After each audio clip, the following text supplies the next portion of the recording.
ಎಲ್ಲರಿಗೂ ನಮಸ್ಕಾರ. ಎಲ್ಲರೂ ಹೇಗಿದ್ದೀರಾ ಫ್ರೆಂಡ್ಸ್? ನಾನು ತುಂಬ ಚೆನ್ನಾಗಿದ್ದೀನಿ, ನೀವು ಚೆನ್ನಾಗಿದ್ದೀರಾ ಅಂದ್ಕೊಂಡಿದ್ದೀನಿ. ತುಂಬ ದಿನಗಳಾದಮೇಲೆ ವಿಡಿಯೋ ಮಾಡ್ತಾ ಇರೋದು.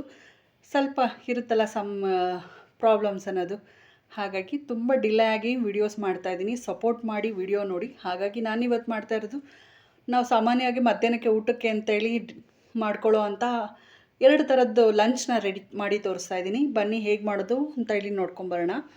ನಾನಿಲ್ಲಿ ಮೊದಲಿಗೆ ಮಾಡ್ತಾ ಇರೋದು ಬಾಳೆಕಾಯಿ ಫ್ರೈನ. ಇದು ಸ್ವಲ್ಪ ನೆನೆಯೋಕ್ಕಿಡಬೇಕು. ಹಾಗಾಗಿ ಮ್ಯಾರಿನೇಟ್ ಮಾಡೋದಕ್ಕೂ ಮುಂಚೆ ಅಂದರೆ ರೆಡಿ ಮಾಡೋದಕ್ಕೂ ಮುಂಚೆ ಇದನ್ನು ಸ್ವಲ್ಪ ಮ್ಯಾರಿನೇಟ್ ಮಾಡಬೇಕು. ಬನ್ನಿ ಅದನ್ನು ಫಸ್ಟ್ ಮಾಡ್ಕೊಳ್ಳೋಣ. ನಾನಿಲ್ಲೊಂದು ತಟ್ಟೆಗೆ ಮೊದಲಿಗೆ ಇಲ್ಲಿ ಧನಿಯಾ ಪೌಡರ್ 1 ಸ್ಪೂನು, ಹಾಗೆ 1 ಸ್ಪೂನ್ ಆಗೋಷ್ಟು ಅಚ್ಕಾರದ ಪುಡಿ ಮತ್ತು 1/4 ಟೀ ಸ್ಪೂನ್ ಆಗೋಷ್ಟು ಅರಿಶಿನ ಸೇರಿಸ್ಕೊತಾ ಇದ್ದೀನಿ. ಹಾಗೆ ಇಲ್ಲಿ 1/4 ಟೀ ಸ್ಪೂನ್ ಆಗೋಷ್ಟು ಗರಂ ಮಸಾಲ ಕೂಡ ಇದನ್ನು ಸೇರಿಸ್ಕೊತಾ ಇದ್ದೀನಿ. ಜೊತೆಗೆ ರುಚಿಗೆ ತಕ್ಕಷ್ಟು ಉಪ್ಪನ್ನ ಇಲ್ಲಿ ನಾನು ಹಾಕ್ಕೊತಾ ಇದ್ದೀನಿ. ನೋಡಿ, ಇದನ್ನೆಲ್ಲ ಹಾಕ್ಕೊಂಡು ಮಿಕ್ಸ್ ಮಾಡ್ಕೋಬೇಕಾಗತ್ತೆ. ಮತ್ತು ಇನ್ನೊಂದೇನಂತಂದರೆ, ನಾವು ಬಾಳೆಕಾಯಿ ಅಲ್ದಲೇ ಇದನ್ನು ಆಲೂಗೆಡ್ಡೆ ಸಹ ಇದೇ ಥರನೇ ಮಾಡ್ಕೋಬಹುದು. ಚೆನ್ನಾಗಿರುತ್ತೆ ಫ್ರೈ ಕೂಡ. ಇದಕ್ಕೆ ಇವಾಗ ಸ್ವಲ್ಪನೇ ನೀರು ಹಾಕ್ಕೋಬೇಕಾಗತ್ತೆ. ಅದ್ರ ಜೊತೆಲಿ ನಾನಿಲ್ಲಿ ಸ್ವಲ್ಪ ಎಳ್ಳು ಕೂಡ ಸೇರಿಸ್ಕೊತಾ ಇದ್ದೀನಿ. ಎಳ್ಳು ಆಪ್ಷನಲ್, ಬೇಕಾದರೆ ಮಾತ್ರ ಹಾಕ್ಕೊಳ್ಳಿ, ಇಲ್ಲ ಅಂದರೆ ಪರವಾಗಿಲ್ಲ, ಹಾಕ್ಕೊಂಡಿಲ್ಲ ಅಂದರೂ ನಡೆಯುತ್ತೆ. ಹಾಕ್ಕೊಂಡ್ರೆ ರುಚಿಯಾಗಿರುತ್ತೆ ಅಂತ ಹೇಳಿ. ಮತ್ತು ಇದು ಆಲೂಗೆಡ್ಡೆ ಮತ್ತು ಬಾಳೆಕಾಯಿ ಮತ್ತು ಸುವರ್ಣಗೆಡ್ಡೆ ಫ್ರೈ ಕೂಡ ಇದ್ರನ್ನಲ್ಲೇ ಮಾಡ್ಕೋಬೋದು. ನೋಡಿ, ಈಗ ಹಾಕಿರುವಂಥ ಪದಾರ್ಥಗಳನ್ನೆಲ್ಲ ಹಾಕಿ ಮಿಕ್ಸ್ ಮಾಡಿಕೊಂಡು ಸ್ವಲ್ಪನೇ ನೀರು ಸೇರಿಸ್ಕೊಂಡು ನಾವು ಇದನ್ನು ಕಲಿಸ್ಕೋಬೇಕಾಗತ್ತೆ. ಒಟ್ಟಿಗೆ ನೀರು ಹಾಕ್ಕೋಬಾರ್ದು, ಸ್ವಲ್ಪ ಹಾಕ್ಕೊತಾ ಇರಬೇಕು. ಅದನ್ನು ಹದ ನೋಡ್ಕೋಬೇಕು. ಮಿಶ್ರಣ ಏನಿರುತ್ತಲ್ಲ ನಾವು ಕಲಿಸೋವಂಥದ್ದು, ಅದು ಹದ ನೋಡಿಕೊಂಡು ನಾವು ಇಟ್ಕೋಬೇಕಾಗತ್ತೆ. ಒಂದು ಸರಿ ಇದನ್ನು ನೆನೆಸಿ ಒಂದು ಅರ್ಧದಿಂದ 3/4 ಗಂಟೆ ಬಿಟ್ಟರೆ ಬಾಳೆಕಾಯಿ ಚೆನ್ನಾಗಿ ಉಪ್ಪು ಖಾರ ಎಲ್ಲ ಎಳ್ದಿರುತ್ತೆ. ಅದನ್ನು ನಾವು ಫ್ರೈ ಮಾಡ್ಕೊಳ್ಳೋದಕ್ಕೂ ಚೆನ್ನಾಗಿರುತ್ತೆ, ಈಸಿಯಾಗಿರುತ್ತೆ ಅಂತ ಹೇಳಿ. ಹಾಗಾಗಿ ಮೊದಲೇ ಇದು ರೆಡಿ ಮಾಡ್ಕೊತಾ ಇರೋದು. ನಾನಿಲ್ಲಿ 1 ಬಾಳೆಕಾಯಿನ ತೊಗೊಂಡು ಕಟ್ ಮಾಡಿ ಇಟ್ಟಿದ್ದೆ. ನೀರಿಗೆ ಹಾಕಿ ನೋಡಿ, ಈ ರೀತಿ ಉಪ್ಪಿನ ನೀರಲ್ಲಿ ನೆನೆಸಿಟ್ಟಿದ್ದೆ. ಅದನ್ನು ನಾನಿಲ್ಲಿ ಇದ್ರ ಜೊತೆಲಿ ಹಾಕ್ಕೊಂಡು ಮಿಕ್ಸ್ ಮಾಡ್ಕೊತಾ ಇದ್ದೀನಿ. ಪ್ರತಿಯೊಂದು ಪೀಸ್ಗಳಿಗೂ ಈ ಮಿಶ್ರಣ ಹೊಂದೋ ಥರ ನಾವಿಲ್ಲಿ ಮಾಡ್ಕೋಬೇಕಾಗತ್ತೆ. ಈ ರೀತಿ ಉಲ್ಟಾ ಸೀದಾನ ಈ ಥರ ಏನು ಮಸಾಲ ಇದೆಯಲ್ಲ ಅದನ್ನೆಲ್ಲ ಉಲ್ಟಾ ಸೀದಾ ಮಾಡಿ ರೆಡಿ ಮಾಡಿ ಇಟ್ಕೋಬೇಕಾಗತ್ತೆ. ಪ್ರತಿಯೊಂದು ಬಾಳೆಕಾಯಿನೂ ಒಂದು ಮಿಸ್ ಮಾಡ್ಕೊಳ್ದಲೆ ಇದನ್ನು ಮಾಡ್ಕೋಬೇಕಾಗತ್ತೆ. ನೋಡಿ, ಈ ರೀತಿ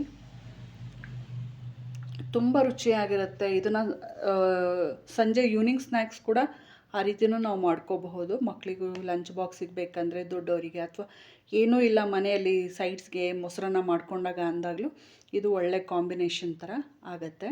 ನೋಡಿ, ಈ ರೀತಿ ಪ್ರತಿಯೊಂದಕ್ಕೂ ಈ ರೀತಿ ನಾವು ಇದು ಮಾಡ್ಕೋಬೇಕಾಗತ್ತೆ.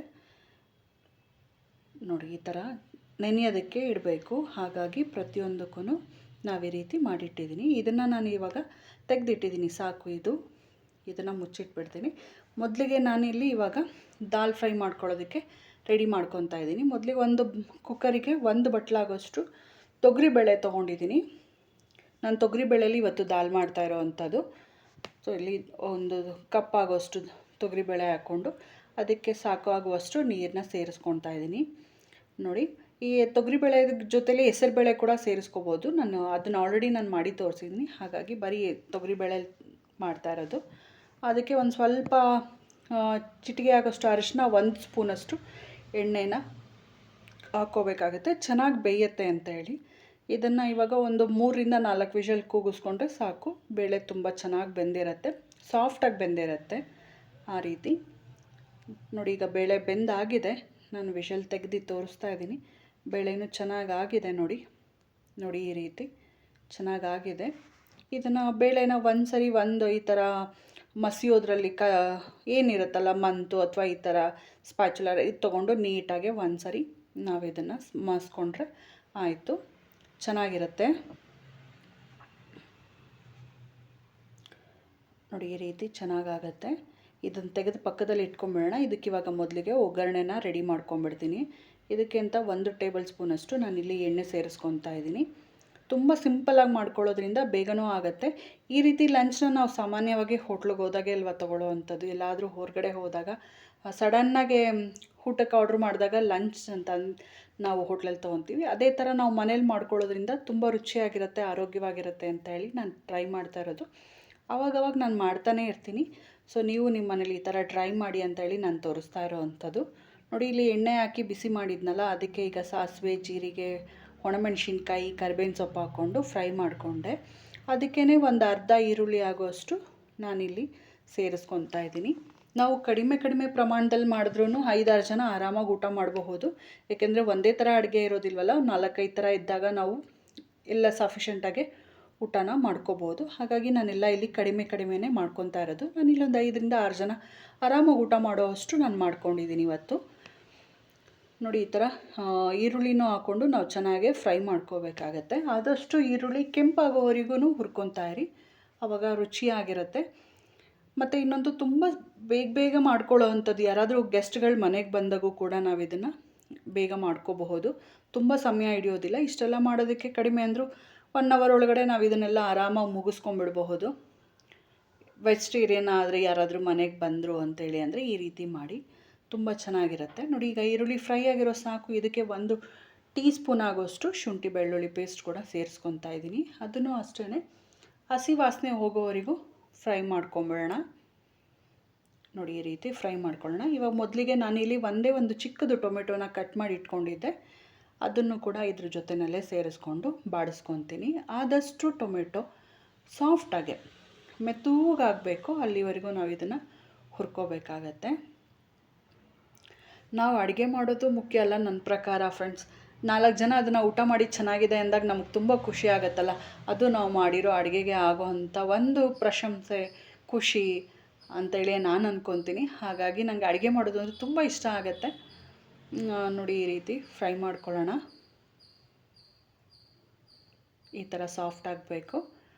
ಸೊ ನಾನು ಹೇಳಿದ್ದೇನಾದರೂ ನಿಮಗೆ ಬೇಜಾರಾಗಿದ್ದರೆ ಸಾರಿ. ಖುಷಿ ಆದರೆ ನನಗೆ ಒಂದು ಲೈಕ್ ಕೊಡೋದನ್ನು ಮಾತ್ರ ಮರಿಬೇಡಿ. ನೋಡಿ ಈ ರೀತಿ ಸಾಫ್ಟ್ ಆಗೋವರೆಗೂ ನಾವು ಇದನ್ನು ಹುರ್ಕೋಬೇಕಾಗತ್ತೆ. ಸ್ವಲ್ಪ ಉರಿ ಜೋರಾಗೆ ಇಟ್ಕೊಂಡು ನಾವು ಇದನ್ನೆಲ್ಲ ಮಾಡ್ಕೊಳ್ಳೋದ್ರಿಂದ ಬೇಗನೂ ಆಗುತ್ತೆ, ಬೇಗನೂ ಬೇಯುತ್ತೆ ಟೊಮೆಟೊ. ಹಾಗಾಗಿ ಸಾಫ್ಟ್ ಆದರೆ ಸಾಕು. ಸ್ವಲ್ಪ ಚೆನ್ನಾಗಿ ಹಣ್ಣಾಗಿರುವಂಥ ಟೊಮೆಟೊನೇ ತೊಗೊಳ್ಳಿ, ಆವಾಗ ಬೇಗ ಸ್ಮ್ಯಾಶ್ ಆಗುತ್ತೆ, ಕೂಡ ಬೇಗ ಬೆಂದು ಹೋಗುತ್ತೆ. ತುಂಬ ಖುಷಿ ಆಗುತ್ತೆ ಒಂದೊಂದು ಸಾರಿ ನಾವೆಲ್ಲರಿಗೂ ಈ ಥರ ಅಡುಗೆ ಮಾಡಿ ಬಡಿಸ್ದಾಗ, ಅವ್ರು ಖುಷಿ ಪಟ್ಟಾಗ. ಸೊ ಹಾಗಾಗಿ ನಾನು ಇವತ್ತು ಇದನ್ನು ಮಾಡ್ತಾರೆ, ಫ್ರೆಂಡ್ಸ್ ಮನೆಗೆ ಬರ್ತಾರೆ ಅಂತ ಹೇಳಿ. ತುಂಬ ಚೆನ್ನಾಗಿರುತ್ತಲ್ಲ, 4-5 ಥರ ವೆರೈಟಿ ಮಾಡಿ ಬಡಿಸಿದಾಗ ಅವರು ರುಚಿ ನೋಡ್ತಾರೆ. ನೀವು ನಿಮ್ಮ ಮನೇಲಿ ಇದೇ ಟ್ರೈ ಮಾಡಿ ಅಂತ ಮತ್ತೊಮ್ಮೆ ಕೇಳ್ಕೊತೀನಿ. ಸೊ ನೋಡಿ ಈಗ ಟೊಮೆಟೊ ಚೆನ್ನಾಗಿ ಸ್ಮ್ಯಾಶ್ ಆಗಿದೆ. ಇದಕ್ಕೆ ನಾನು ಇವಾಗ 1 ಟೀ ಸ್ಪೂನ್ ಆಗೋಷ್ಟು ಅಚ್ಕಾರದ ಪುಡಿ ಸೇರಿಸ್ಕೊತಾ ಇದ್ದೀನಿ. ಅದ್ರ ಜೊತೆಯಲ್ಲೇ ನಾನಿಲ್ಲಿ ಧನಿಯಾ ಪೌಡರ್ ಕೂಡ ಸೇರಿಸ್ಕೊತಾ ಇದ್ದೀನಿ. 1 ಟೀ ಸ್ಪೂನ್ ಅಷ್ಟೇ ಸೇರಿಸ್ಕೊತಾ ಇದ್ದೀನಿ. ಕಡಿಮೆ ಪ್ರಮಾಣದಲ್ಲಿ ಮಾಡ್ತಾ ಇರೋದ್ರಿಂದ ಕಡಿಮೆನೇ ನಾನು ಹಾಕ್ಕೊತಾ ಇರೋದು. ಅದಕ್ಕೆ 1 ಚಿಟಿಕೆ ಆಗೋಷ್ಟು ಅರಿಶಿನ ಕೂಡ ಸೇರಿಸ್ಕೊತಾ ಇದ್ದೀನಿ. ಮೊದಲಿಗೆ ಇದು 3 ಹಾಕಿರೋದ್ರಿಂದ ಫ್ರೈ ಮಾಡ್ಕೊಂಬಿಡೋಣ. ನಾವು ಯಾವಾಗಲೂ ಗರಂ ಮಸಾಲಾನ ಕೊನೆಯಲ್ಲೇ ಹಾಕ್ಕೋಬೇಕು ದಾಲ್ ಫ್ರೈಗೆ, ಆಗ ರುಚಿ ಚೆನ್ನಾಗಿ ಬರುತ್ತೆ. ಇವಾಗ ಮಾತ್ರ ಅಚ್ಕಾರದ ಪುಡಿ, ಧನಿಯಾ ಪುಡಿ, ಅರಿಶಿನ ಸೇರಿಸಿದ್ರೆ ಸಾಕು. ಅರಿಶಿನ ಚಿಟಿಕೆ ಹಾಕ್ಕೊಳ್ಳಿ, ಮೊದಲೇ ಬೇಳೆಗೆ ಸ್ವಲ್ಪ ಹಾಕಿರ್ತೀವಲ್ಲ, ಹಾಗಾಗಿ ಕಡಿಮೆನೇ ಅರಿಶಿನ ಹಾಕ್ಕೊಂಡ್ರೂ ಸಾಕಾಗತ್ತೆ. ಇವಾಗ ನಾವು ಮೊದಲಿಗೆ ಬೇಳೆ ಬೇಯಿಸಿಟ್ಟಿದ್ನಲ್ಲ, ಅದನ್ನು ಇದ್ರ ಜೊತೆಯಲ್ಲಿ ಸೇರಿಸ್ಕೊಂಡು ಸ್ವಲ್ಪ ಕ್ವಾಂಟಿಟಿನಲ್ಲಿ 1 ಅರ್ಧ ಲೋಟ ಆಗೋಷ್ಟು ನೀರನ್ನು ಕೂಡ ಸೇರಿಸ್ಕೊಂಡಿದ್ದೆ. ಹಾಗಾಗಿ ಈಗ ಮಿಕ್ಸ್ ಮಾಡೋದಕ್ಕೆ ಹೊಂದೋದಕ್ಕೆ ಚೆನ್ನಾಗಾಗತ್ತೆ ಅಂತೇಳಿ ಮಿಕ್ಸ್ ಮಾಡಿದ್ದೀನಿ. ಈಗ ರುಚಿಗೆ ತಕ್ಕಷ್ಟು ಉಪ್ಪು ಹಾಕ್ಕೊತಾ ಇದ್ದೀನಿ. ಮೊದಲಿಗೆ ನಾನೆಲ್ಲೂ ಉಪ್ಪು ಹಾಕಿರಲಿಲ್ಲ, ಇವಾಗಲೇ ಉಪ್ಪು ಸೇರಿಸ್ಕೊತಾ ಇರೋದು, ಬೇಳೆಗೇನು ಹಾಕಿರಲಿಲ್ಲ. ನೋಡಿ ಇವಾಗ ಉಪ್ಪು ಕೂಡ ಹಾಕಿದಾಗಿದೆ, ಈಗೆಲ್ಲ ಆಗಿದೆ. ಈಗ ಒಂದು ಸರಿ ಇವಾಗ ಕೊನೆಯಲ್ಲಿ ಅಂದರೆ ಈಗ ಗರಂ ಮಸಾಲಾನ ಇನ್ನೊಂದು 2 ನಿಮಿಷ, ಉಪ್ಪು ಕೊನೆಯಲ್ಲಿ ಹಾಕ್ಕೊಂಡ್ರು ಇದಕ್ಕೆ ನಡೆಯುತ್ತೆ. ಹಾಗಾಗಿ ನಾನು ಕೊನೆಯಲ್ಲಿ ಹಾಕಿ ಸ್ವಲ್ಪ ಗರಂ ಮಸಾಲಾನು ಸೇರಿಸಿ ಮಿಕ್ಸ್ ಮಾಡ್ಕೊತಾ ಇದ್ದೀನಿ. 1 ಲಿಡ್ ಕ್ಲೋಸ್ ಮಾಡಿ 3 ನಿಮಿಷ ಇಟ್ಟರೆ ಸಾಕು, ದಾಲ್ ಫ್ರೈ ರೆಡಿ ಆಗೋಗುತ್ತೆ. ನೋಡಿ ಈ ರೀತಿ ಒಂದು ಸರಿ ಉಪ್ಪು ಮತ್ತು ಗರಂ ಮಸಾಲ ಹಾಕಿದ್ಮೇಲೆ ಒಂದು ಸಾರಿ ಈ ಥರ ಮಿಕ್ಸ್ ಮಾಡ್ಕೋಬೇಕಾಗತ್ತೆ. ಈಗ ಒಂದು 3 ನಿಮಿಷ ಇದನ್ನು ಬೇಯೋದಕ್ಕೆ ಬಿಟ್ಬಿಡೋಣ. ಇವಾಗ ಇದಕ್ಕೆ ಒಂದು ಸ್ವಲ್ಪ ಕಸ್ತೂರಿ ಮೇಥಿನ ಕೊನೆಯಲ್ಲಿ ಉದುರಿಸ್ಕೊತಾ ಇದ್ದೀನಿ ನಾನು. ನೋಡಿ ಅದನ್ನು ಹಾಕಿ ಆದಮೇಲೆ ಮಿಕ್ಸ್ ಮಾಡ್ಕೊಳ್ಳೋಣ ಒಂದು ಸಾರಿ. ಒಂದು ಚೂರು ಅಡುಗೆ ಮಾಡೋದ್ರಲ್ಲಿ ತಾಳ್ಮೆ ಇದ್ದರೆ ಸಾಕಾಗುತ್ತೆ ಫ್ರೆಂಡ್ಸ್. ಮಾಡೋ ಅಡುಗೆ ಪ್ರತಿಯೊಂದು ರುಚಿಯಾಗಿರುತ್ತೆ. ನೋಡಿ ಈಗ ದಾಲ್ ಫ್ರೈ ರೆಡಿ ಆಗಿದೆ. ನಾನೀಗ ನೆಕ್ಸ್ಟ್ ಮಾಡ್ಕೊತಾ ಇರೋದು ರಸಮ್ಮು. ಇನ್ಸ್ಟೆಂಟಾಗಿ ಮಾಡ್ಕೊಳ್ಳೋ ಅಂಥ ರಸಮ್ಮು. ಈ ಥರ ದಾಲ್ ಫ್ರೈ ಮಾಡ್ಕೊಂಡಾಗ ರಸ ಮಾಡೋದಕ್ಕೆ ಜೀರ್ಣ ಆಗುತ್ತೆ ಅಂತ ಒಂದು ಜಾರಿಗೆ ನಾನು ಇಲ್ಲಿ 2 ಕೆಂಪು ಮೆಣಸಿನ್ಕಾಯಿ, 1 1/4 ಟೀ ಸ್ಪೂನಷ್ಟು ಕಾಳುಮೆಣಸು, 1 ಟೀ ಸ್ಪೂನಷ್ಟು ಜೀರಿಗೆ, ಚೂರು ಕೊತ್ತಂಬರಿ ಸೊಪ್ಪು, ಜೊತೆಗೆ ಇಲ್ಲಿ ನಾನು ಹಾಕ್ಕೊತಾ ಇರೋದು ಟೊಮೆಟೊ, ಒಂದು ಅರ್ಧ ಟೊಮೆಟೊ ಇಷ್ಟು ಹಾಕ್ಕೊಂಡ್ರೆ ಸಾಕಾಗತ್ತೆ. ಅದ್ರ ಜೊತೆಗೆ ಒಂದು ಕಾಲು ನಿಂಬೆಹಣ್ಣಷ್ಟು ಶುಂಠಿ, ಒಂದು ಹಸಿಮೆಣಸಿನ್ಕಾಯಿ, 1 ಇಂಚಷ್ಟು ಶುಂಠಿ ಹಾಕ್ಕೊಂಡು ಮತ್ತು ಒಂದು 4ರಿಂದ 5 ಬೆಳ್ಳುಳ್ಳಿ ಹಾಕ್ಕೊಂಡು ರುಚಿಗೆ ಸ್ವಲ್ಪ ಉಪ್ಪು ಹಾಕ್ಕೊಂಡ್ರೆ ಸಾಕು. ಇದನ್ನು ಒಂದು ಸ್ವಲ್ಪ ನೀರು ಸೇರಿಸ್ಕೊಂಡು ನಾವು ಪೇಸ್ಟ್ ಮಾಡ್ಕೋಬೇಕಾಗತ್ತೆ. ಇನ್ಸ್ಟೆಂಟ್ ಆಗಿರುತ್ತೆ ಈ ಜೀರಿಗೆ ಮೆಣಸಿನ ರಸ, ತುಂಬಾ ಚೆನ್ನಾಗಿರುತ್ತೆ. ಕೆಮ್ಮು ಇದ್ದಾಗ ಅಥವಾ ನೆಗಡಿ ಆಯಿತು, ಮಳೆ ಬರ್ತಿದೆ, ವೆದರ್ ಸರಿ ಇಲ್ಲ ಅಂದಾಗಲೂ ಈ ರೀತಿ ರಸ ಮಾಡ್ಕೊಂಡು ಬಿಸಿ ಬಿಸಿ ಅನ್ನ ಊಟ ಮಾಡೋಕ್ಕೂ ಚೆನ್ನಾಗಿರುತ್ತೆ. ಈಗ ರುಬ್ಬಿದಾಗಿದೆ, ಇದಕ್ಕೆ ಒಗ್ಗರಣೆ ರೆಡಿ ಮಾಡ್ಕೊಂಬೇಡೋಣ. ನಾನಿಲ್ಲೊಂದು ಚಿಕ್ಕ ಬಾಣಲಿ ಇಟ್ಕೊಂಡಿದ್ದೆ, ಅದಕ್ಕೆ ಎಣ್ಣೆ ಬಿಸಿ ಆಗಿತ್ತು. ಸಾಸಿವೆ ಮತ್ತು ಒಣಮೆಣಸಿನ್ಕಾಯಿ, ಕರ್ಬೇವಿನ ಸೊಪ್ಪು ಹಾಗೆ ಹಿಂಗು ಕೂಡ ಸೇರಿಸ್ಕೊತಾ ಇದ್ದೀನಿ. ಹಿಂಗು ಬೇಕೇ ಬೇಕು ನನಗೆ ಅಡುಗೆನಲ್ಲಿ, ಪ್ರತಿಯೊಂದು ಅಡುಗೆಗೂ ನಾನು ಹಿಂಗೆ ಬಳಸ್ಕೊತೀನಿ, ಜೀರ್ಣ ಆಗುತ್ತೆ ಅಂತ ಹೇಳಿ. ನೋಡಿ, ಇದನ್ನು ಹುರ್ಕೊಂಬೇಡೋಣ. ಇವಾಗ ಇದು ಹುರಿದಿದ್ದು ಸಾಕು. ಇದಕ್ಕೆ ಅರ್ಧ ಟೊಮೆಟೊ ಹಾಕ್ಕೊತಾ ಇದ್ದೀನಿ. ಮೊದಲಿಗೆ ರುಬ್ಬೋದಕ್ಕೆ ಅರ್ಧ ಹಾಕ್ಕೊಂಡಿದ್ದೆ, ಇವಾಗ ಅರ್ಧ ಟೊಮೆಟೊ ಸೇರಿಸ್ಕೊತಾ ಇದ್ದೀನಿ. ಸ್ವಲ್ಪ ಟೊಮೆಟೊ ಹಣ್ಣು ಬೇಯೋದಕ್ಕೆ ಬಿಡೋಣ, ಹುರ್ಕೋಬೇಕಾಗತ್ತೆ. ಬೇಯೋಷ್ಟು ತುಂಬ ಮೆತ್ತೋ ಆಗೋಷ್ಟು ಏನು ಬೇಡ. ಇದು ಊಟ ಮಾಡಬೇಕಾದ್ರೆ ಮಧ್ಯ ಮಧ್ಯ ಸಿಕ್ಕಿದ್ರೆ ಚೆನ್ನಾಗಿರುತ್ತೆ. ಹಾಗಾಗಿ ತುಂಬ ಸ್ಮ್ಯಾಶ್ ಮಾಡೋಷ್ಟುವರೆಗೂ ನಾನೇನು ಇದು ಮಾಡಲ್ಲ, ಹಾಗೆ ಬಾಡಿಸ್ಕೊತೀನಿ ಅಷ್ಟೇ. ನೋಡಿ, ಈ ರೀತಿ ಬಾಡಿಸ್ಕೋಬೇಕಾಗತ್ತೆ. ಇವಾಗ ನಾವು ಏನು ರುಬ್ಬಿಟ್ಟಂಥ ಪೇಸ್ಟ್ ಇತ್ತಲ್ಲ, ಅದನ್ನು ಇದರಲ್ಲಿ ಸೇರಿಸ್ಕೊತಾ ಇದ್ದೀನಿ. ಇದನ್ನು ಹಾಕೋಬೇಕಾದ್ರೆ ಸ್ವಲ್ಪ ಸಿಮ್ಮಲ್ಲೇ ಇಟ್ಕೊಳ್ಳಿ ಹುರಿನ, ತುಂಬ ಜೋರು ಮಾಡೋದು ಬೇಡ. ನೋಡಿ, ಇವಾಗ ರುಬ್ಬಿದಾಗಿದೆ. ಅದೇ ಜಾರಿಗೆ ಸ್ವಲ್ಪ ನೀರು ಸೇರಿಸ್ಕೊಂಡು ಆ ನೀರನ್ನು ಇದ್ರ ಜೊತೆನಲ್ಲೇ ನಾನು ಹಾಕ್ಕೊತಾ ಇದ್ದೀನಿ. ಎಷ್ಟು ನೀರು ಬೇಕೋ ಅಷ್ಟು ಸೇರಿಸ್ಕೊಳ್ಳಿ. ಇನ್ಸ್ಟೆಂಟಾಗಿ ಮಾಡ್ಕೊಳ್ಳೋ ಅಂಥ ರಸಮು, ಒಂದು 5 ನಿಮಿಷದಲ್ಲಿ ಅನ್ನಕ್ಕಿಟ್ಟು ನಾವು ಬರೀ ರಸಮ್ ಮಾಡ್ಕೊತೀವಿ ಅಂದರೆ ಅನ್ನ ಆಗೋಷ್ಟರಲ್ಲಿ ಅನ್ನಕ್ಕೆ ಮುಂಚೆನೇ ರಸಮ್ ಕೂಡ ರೆಡಿ ಆಗೋಗಿರುತ್ತೆ. ಅಷ್ಟು ಬೇಗ ಮಾಡ್ಕೊಳ್ಳೋ ಅಂಥದ್ದು, ಹಾಗೆ ಅಷ್ಟೇ ರುಚಿಯಾಗೂ ಇರುತ್ತೆ. ಸೊ ಈಗ ನೋಡಿದ್ರಲ್ಲ, ಎಲ್ಲ ಹಾಕಿದಾಗಿದೆ, ರುಬ್ಬಿರೋ ಅಂಥದ್ದು ನೀರು ಎಲ್ಲ ಸೇರಿಸಿದ್ದೀನಿ. ಇದನ್ನು ಇವಾಗ ಕುದಿಯೋದಕ್ಕೆ ಬಿಟ್ಬಿಡೋಣ. ಮೊದಲೇ ಉಪ್ಪು ಹಾಕಿರೋದ್ರಿಂದ ರುಚಿ ನೋಡ್ಕೊಂಡು ಉಪ್ಪಿನ ಅವಶ್ಯಕತೆ ಇತ್ತು ಅಂದರೆ ಮಾತ್ರ ಹಾಕ್ಕೊಳ್ಳೋಣ, ಇಲ್ಲ ಅಂದರೆ ಏನೂ ಬೇಡವಾಗಿರುತ್ತೆ. ನಾನಿಲ್ಲಿ ಮಾಡ್ತಾ ಇರೋದು ಕಡಿಮೆನೇ ಇರೋದ್ರಿಂದ ಅದನ್ನು ಕುದಿಯೋದಕ್ಕೆ ಬಿಟ್ಟಿದ್ದೀನಿ. ಸೊ ನೋಡಿ, ಈಗ ಚೆನ್ನಾಗಿ ಕುದೀತಾ ಇದೆ ಇದು. ನೋಡಿ, ನೀವು ತೆಳ ನೋಡ್ಕೊಳ್ಳಿ, ಗಟ್ಟಿ ಮತ್ತು ಹೇಗಿರುತ್ತೆ, ಗಟ್ಟಿ ಇದೆಯಾ ಅಥವಾ ತೆಳ ಇದೆಯಾ ಅಂತ ನೋಡಿಕೊಂಡು ನೀರು ಹೆಚ್ಚು ಕಡಿಮೆನ ನಾವು ಮಾಡ್ಕೋಬೇಕಾಗತ್ತೆ. ಹಾಗೆ ಉಪ್ಪು ಅಷ್ಟೇ ಸರಿಯಾಗಿತ್ತು ಅಂದರೆ ಸರಿ, ಇಲ್ಲ ಅಂದರೆ ಇನ್ನೊಂದು ಸ್ವಲ್ಪ ಉಪ್ಪು ಕೂಡ ನೀವಿಲ್ಲಿ ಬಳಸ್ಕೋಬೇಕಾಗತ್ತೆ. ಈಗ ನೋಡಿ, ಈಗ ಚೆನ್ನಾಗಿ ಬೆಂದಿದೆ ಸಾರು ಕೂಡ. ಇವಾಗ ನಾನು ಉಪ್ಪು ಕೂಡ ಚೆನ್ನಾಗಿ ಕರೆಕ್ಟಾಗಿದೆ. ಹಾಗಾಗಿ ಇದಕ್ಕೆ ಒಂದು ಸ್ವಲ್ಪ ಬೆಲ್ಲದ ಪುಡಿನ ಸೇರಿಸ್ಕೊತಾ ಇದ್ದೀನಿ. ಏಕೆಂದರೆ ಹುಣಸೆಹಣ್ಣು ಹಾಕಿ ಟೊಮೆಟೊನೂ ಹಾಕಿದ್ದೀವಿ, ಹಾಗಾಗಿ ಸ್ವಲ್ಪ ಅದ್ರ ಹೊಂದೋದಕ್ಕೆ, ಪ್ರಮಾಣ ಸರಿ ಹೋಗೋದಕ್ಕೆ ಅಂತೇಳಿ ನಾನಿಲ್ಲಿ ಬೆಲ್ಲದ ಪುಡಿನ ಉಪಯೋಗಿಸ್ಕೊಳ್ಳೋ ಅಂಥದ್ದು. ತುಂಬ ರುಚಿಯಾಗಿರುತ್ತೆ ಬೆಲ್ಲದ ಪುಡಿ ಹಾಕೋದ್ರಿಂದ ಈ ಜೀರಿಗೆ ಮೆಣಸು ರಸಮ್ಗೆ. ನೋಡಿ, ಈ ರೀತಿ ಬೇಯೋದಕ್ಕೆ ಬಿಟ್ಬಿಡೋಣ, ಯಾಕೆಂದರೆ ಇವಾಗ ಬೆಲ್ಲ ಕೊನೆಯಲ್ಲಿ ಹಾಕಿದ್ದೀನಲ್ಲ, ಹಾಗಾಗಿ. ಈಗ ನೋಡಿ, ಇದು ಕರೆಕ್ಟಾಗಿದೆ, ಒಳ್ಳೆ ಘಮನೂ ಇದೆ, ರುಚಿನೂ ಕರೆಕ್ಟಾಗಿದೆ. ಸೊ ಇವಾಗ ಅದಾಗಿದ್ದೆ. ಈಗ ಇನ್ನೊಂದು ಥರದ ರಸಮ್ನ ಮಾಡ್ಕೊಳ್ಳೋಕ್ಕೆ ರೆಡಿ ಮಾಡ್ಕೊತಾ ಇದ್ದೀನಿ. ಇದು ಕೂಡ ಅಷ್ಟೇ ಇನ್ಸ್ಟೆಂಟಾಗಿ ಮಾಡ್ಕೊಳ್ಳೋ ಅಂಥದ್ದು. ನಾನಿಲ್ಲಿ 1 ಟೊಮೆಟೊನ ಗ್ರೈಂಡ್ ಮಾಡ್ಕೊತಾ ಇದ್ದೀನಿ. ಒಂದೇ 1 ಟೊಮೆಟೊ, ಎಕ್ಸ್ಟ್ರಾ ಇಲ್ಲ. ತುಂಬ ಸಿಂಪಲಾಗಿ ಮಾಡ್ಕೊಳ್ಳೋ ಅಂಥ ಟೊಮೆಟೊ ರಸಮ್ ಇದು. ನೋಡಿ, ಇದು ಒಂದು ಬಟ್ಲೆ ಇಟ್ಕೊಂಡಿದ್ದೀನಿ, ಅದಕ್ಕೆ 1 ಟೀ ಸ್ಪೂನ್ ಆಗೋಷ್ಟು ಎಣ್ಣೆ ಸೇರಿಸ್ಕೊತಾ ಇದ್ದೀನಿ. ಎಣ್ಣೆ ಕಾದ್ಮೇಲೆ ನಾವಿಲ್ಲಿ ಸಾಸಿವೆ ಹಾಕ್ಕೊತಾ ಇದ್ದೀನಿ. ಸಾಸಿವೆ ಚಿಟಪಟ ಅಂತ ಸಿಡಿಬೇಕು, ಆಗಲೇ ಒಗ್ಗರಣೆಗೆ ಒಳ್ಳೆ ಘಮ ಅಂತ ಬರೋದು. ಅದಕ್ಕೂ ಮುಂಚೆ ನಾವು ಬೇರೆ ಪದಾರ್ಥ ಹಾಕೋದಕ್ಕೆ ಹೋಗಬಾರ್ದು. ಸಾಸಿವೆ ಸಿಡಿದ್ರೇ ಚೆನ್ನಾಗಿರೋದು. ನೋಡಿ, ಸಾಸಿವೆ ಚೆನ್ನಾಗಿ ಸಿಡಿತಾ ಇದೆ. ಇವಾಗ ನಾನು ಇದಕ್ಕೆ ಸ್ವಲ್ಪ ಕರ್ಬೇವಿನ ಸೊಪ್ಪು ಮತ್ತು ಒಣಮೆಣಸಿನ್ಕಾಯಿನ ಸೇರಿಸ್ಕೊತಾ ಇದ್ದೀನಿ. ಹಾಗೆ ಇದಕ್ಕೊಂದು 4ರಿಂದ 5 ಎಸಳು ಬೆಳ್ಳುಳ್ಳಿನ ಜಜ್ಜಿಟ್ಟಿದ್ದೆ, ಅದನ್ನು ಕೂಡ ಇದ್ರ ಜೊತೆನಲ್ಲೇ ಸೇರಿಸ್ಕೊತಾ ಇದ್ದೀನಿ. ಹಾಗೆ ಇಂಗು, ಅದನ್ನು ಕೂಡ ಇದ್ರ ಜೊತೆಯಲ್ಲೇ ಹಾಕ್ಕೊತಾ ಇದ್ದೀನಿ. ತುಂಬ ಇನ್ಸ್ಟೆಂಟಾಗಿ ಮಾಡ್ಕೊಳ್ಳೋ ಅಂಥ ರಸಮ್ಗಳು. ಸೊ ಮನೆಗೆ ಬೇಗ ಬರ್ತಾರೆ ಯಾರಾದರೂ, ಇನ್ನು 1 ಅವರು 1.5 ಅವರಲ್ಲಿ ಬರ್ತಾರೆ ಅಂದರೆ ಈ ಥರ ಒಂದು ಲಂಚ್ನ ನಾವು ರೆಡಿ ಮಾಡಬಹುದು. ನೋಡಿ, ಇವಾಗ ಒಗ್ಗರಣೆ ರೆಡಿ ಆಗಿದೆ, ಚೆನ್ನಾಗಿ ಒಳ್ಳೆ ಘಮನೂ ಬರ್ತಿದೆ. ನಾನು ಮೊದಲೇ ರುಬ್ಬಿದ್ದಂತಹ ಟೊಮೆಟೊ ಏನಿತ್ತಲ್ಲ ಪ್ಯೂರಿ, ಅದನ್ನು ಇದ್ರ ಜೊತೆಯಲ್ಲೇ ಸೇರಿಸ್ಕೊತಾ ಇದ್ದೀನಿ. ಟೊಮೆಟೊ ರುಬ್ಬಿದ್ದಂಥ ಜಾರ್ಗೆ ನೀರು ಸೇರಿಸ್ಕೊಂಡು, ನೀರು ಕೂಡ ಇದ್ರ ಜೊತೆಯಲ್ಲೇ ಹಾಕ್ಕೊಳ್ಳೋ ಅಂಥದ್ದು. ನಾನಿವತ್ತಿಲ್ಲಿ ಬಳಸ್ಕೊತಾ ಇರೋವಂಥದ್ದು ರಸಮ್ ಪೌಡರ್. ನೀವು ಯಾವ ಬ್ರ್ಯಾಂಡ್ದಾದರೂ ರಸಮ್ ಪೌಡರ್ನ ಸೇರಿಸ್ಕೋಬಹುದು. ಎಷ್ಟು ನಾನಿಲ್ಲಿ ಒಂದು ಟೇಬಲ್ ಸ್ಪೂನ್ಗಿನ ಸ್ವಲ್ಪ ಚಿಕ್ಕ ಸ್ಪೂನಲ್ಲಿ 1 ಸ್ಪೂನಷ್ಟು ರಸಂ ಪೌಡರು ಮತ್ತು ರುಚಿಗೆ ತಕ್ಕಷ್ಟು ಉಪ್ಪನ್ನು ಜೊತೆಯಲ್ಲಿ ಸೇರಿಸಿ ಮತ್ತು ಇನ್ನೊಂದು ಸ್ವಲ್ಪ ಅದ್ರ ಮೇಲೆ ನೀರು ಕೂಡ ಸೇರಿಸ್ಕೊತಾ ಇದ್ದೀನಿ. ಸೇರಿಸಾದ್ಮೇಲೆ ತಿರುಗಿಸ್ಬಿಟ್ಟು ಕುದಿಯೋದಕ್ಕೆ ಬಿಟ್ಬಿಡಬೇಕು. ಸೊ ಇಷ್ಟೇ ಇದು ರಸಮ್ದು. ಕುದ್ರೆ ಸಾರಿ ಹೋಗುತ್ತೆ. ಇನ್ಸ್ಟೆಂಟಾಗಿ ಮಾಡ್ಕೊಳ್ಳೋ ಅಂಥದ್ದು. ನೀವು ಯಾವ ಪೌಡ್ರ್ ಬೇಕಾದರೂ ಯೂಸ್ ಮಾಡ್ಬೋದು, ಬಟ್ ನಾವಾದರೆ ಮನೆಯಲ್ಲೇ ಮಾಡ್ಕೊಳ್ಳೋ ಅಂಥ ರಸಂ ಪೌಡ್ರನ್ನ ನಾನಿಲ್ಲಿ ಬಳಸ್ತಾ ಇರೋ ಅಂಥದ್ದು. ನೋಡಿ ಇವಾಗ ಇದು ಕುದಿಯೋದಕ್ಕೆ ಶುರುವಾಗಿದೆ.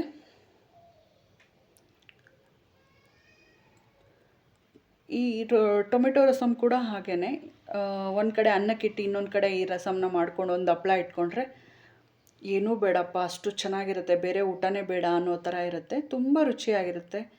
ಊಟ ಆದಮೇಲೆ ಎಕ್ಸ್ಟ್ರಾ ರಸಮ್ ಕುಡಿಯೋದಕ್ಕೂ ಇದು ಒಳ್ಳೆ ಚೆನ್ನಾಗಿರುತ್ತೆ. ಈಗ ಚೆನ್ನಾಗಿ ಬೆಂದಿದೆ, ಇದು ಕುದೀತಾ ಇತ್ತು ನೋಡಿ. ಇವಾಗ ಚೆನ್ನಾಗಿ ಇದಾಗ್ತಾ ಇದೆ, ಒಳ್ಳೆ ಘಮ ಬರ್ತಾ ಇದೆ.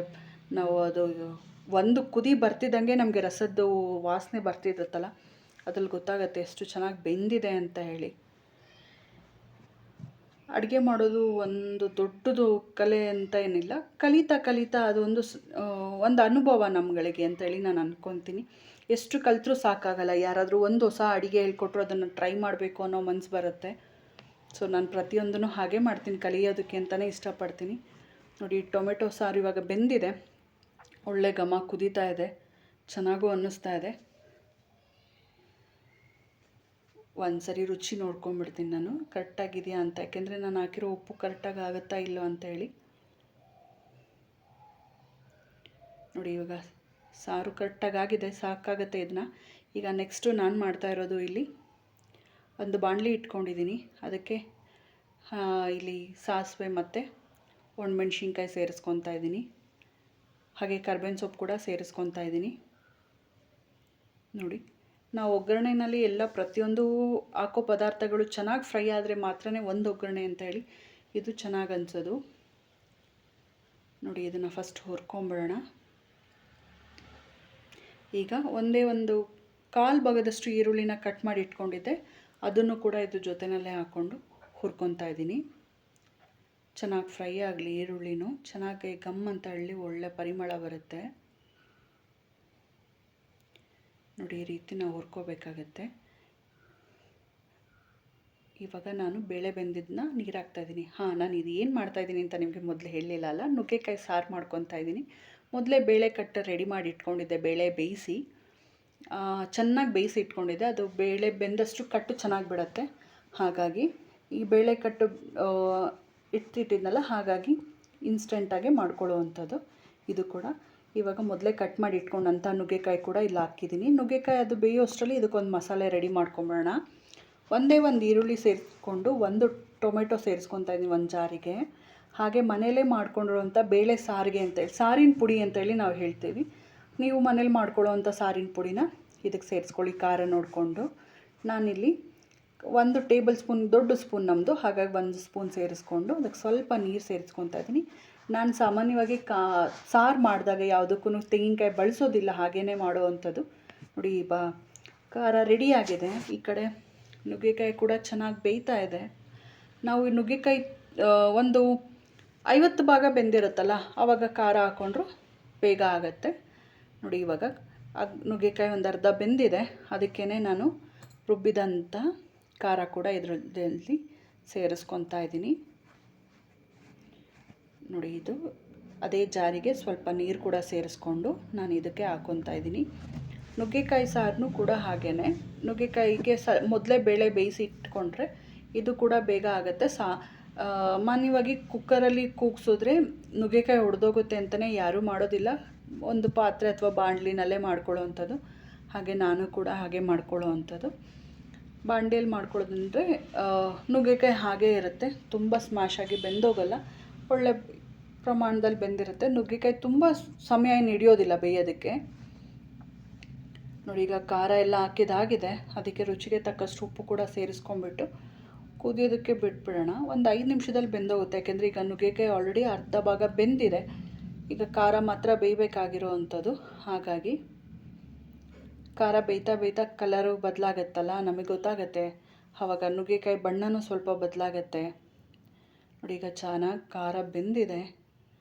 ನೋಡಿ ನುಗ್ಗೆಕಾಯಿ ತೋರಿಸ್ತೀನಿ ನಾನು ಬೇಕಾದರೆ. ಅದು ಇನ್ನೊಂದು ಸ್ವಲ್ಪ ಬೇಯಬೇಕಾಗತ್ತೆ. ಒಂದು ಕುದಿಗೆ ನುಗ್ಗೆಕಾಯಿ ಬೆಂದಿರಲ್ಲ, ಮತ್ತೆ ಬೇಯಿಸ್ಕೋಬೇಕಾಗತ್ತೆ. ನುಗ್ಗೆಕಾಯಿ ಬೆಂದ್ರೇ ನೋಡಿ ಅದು ಇನ್ನೊಂದು ಸ್ವಲ್ಪ ಸ್ಮ್ಯಾಶ್ ಆಗಬೇಕು. ನೀಟಾಗಿ ಸ್ಮ್ಯಾಶ್ ಆದರೆ ಮಾತ್ರ ನುಗ್ಗೆಕಾಯಿ ಬೆಂದಿದೆ ಅಂತೇಳಿ ನಮಗೆ ಗೊತ್ತಾಗುತ್ತಲ್ವ. ತುಂಬ ಅದು ಸೀಲ್ ಬಿಟ್ಕೊಳ್ಳೋವರೆಗೂ ಹೋಗೋಕ್ಕೆ ಹೋಗಬಾರ್ದು. ಒಂದು ಪ್ರಮಾಣ ಬೆಂದರೆ ಸಾಕಾಗತ್ತೆ. ಇವಾಗ ನೋಡಿ ಚೆನ್ನಾಗೂ ಬೆಂದಿದೆ. ನುಗ್ಗೆಕಾಯಿ ಅಲ್ಲಲ್ಲೇ ಬಾಯಿ ಬಿಟ್ಕೊತಾ ಇದೆ ನೋಡಿ, ಈ ರೀತಿ ಬಾಯಿ ಬಿಟ್ಕೊಂಡಿದೆ. ಈಗ ಸಾಕು ಬೆಂದಿರೋ ಅಂಥದ್ದು. ಇದಕ್ಕೆ ಕೊನೆಯಲ್ಲಿ ಸ್ವಲ್ಪ ಕೊತ್ತಂಬರಿ ಸೊಪ್ಪನ್ನ ಸೇರಿಸ್ಕೊತಾ ಇದ್ದೀನಿ. ಇನ್ಸ್ಟೆಂಟಾಗಿ ಮಾಡ್ಕೊಳ್ಳೋ ಅಂಥದ್ದು, ಬೇಗ ಬೇಯುವಂಥ ತರಕಾರಿಗಳನ್ನ ಬೆಳೆಸ್ಕೊಂಡ್ರೆ ನಾವು ಬೇಗ ಅಡುಗೆನ ಮಾಡ್ಕೋಬೋದು. ಈ ನುಗ್ಗೆಕಾಯಿ ಆಗಿರ್ಬೋದು ಅಥವಾ ಸೀಮೆ ಬದನೆಕಾಯಿ, ಸೌತೆಕಾಯಿ ಈ ಥರದ್ದೆಲ್ಲ ಬೇಗ ಇದು ಮಾಡ್ಕೊಳ್ಳೋ ಅಂಥದ್ದು. ನೆಕ್ಸ್ಟ್ ನಾನಿಲ್ಲಿ ಮಾಡ್ಕೊತಾ ಇರೋದು ಎಲೆಕೋಸಿನ ಪಲ್ಯ. ನಾನಿಲ್ಲೊಂದು ಬಾಣಲಿಗೆ ನೀರನ್ನ ಬಿಸಿ ಮಾಡೋಕ್ಕೆ ಇಟ್ಟಿದ್ದೆ. ಮೊದಲೇ ಎಲೆಕೋಸನ್ನ ತೊಳೆದು ಉಪ್ಪು ನೀರಲ್ಲಿ ನೆನೆಸಿಟ್ಟಿದ್ದೆ.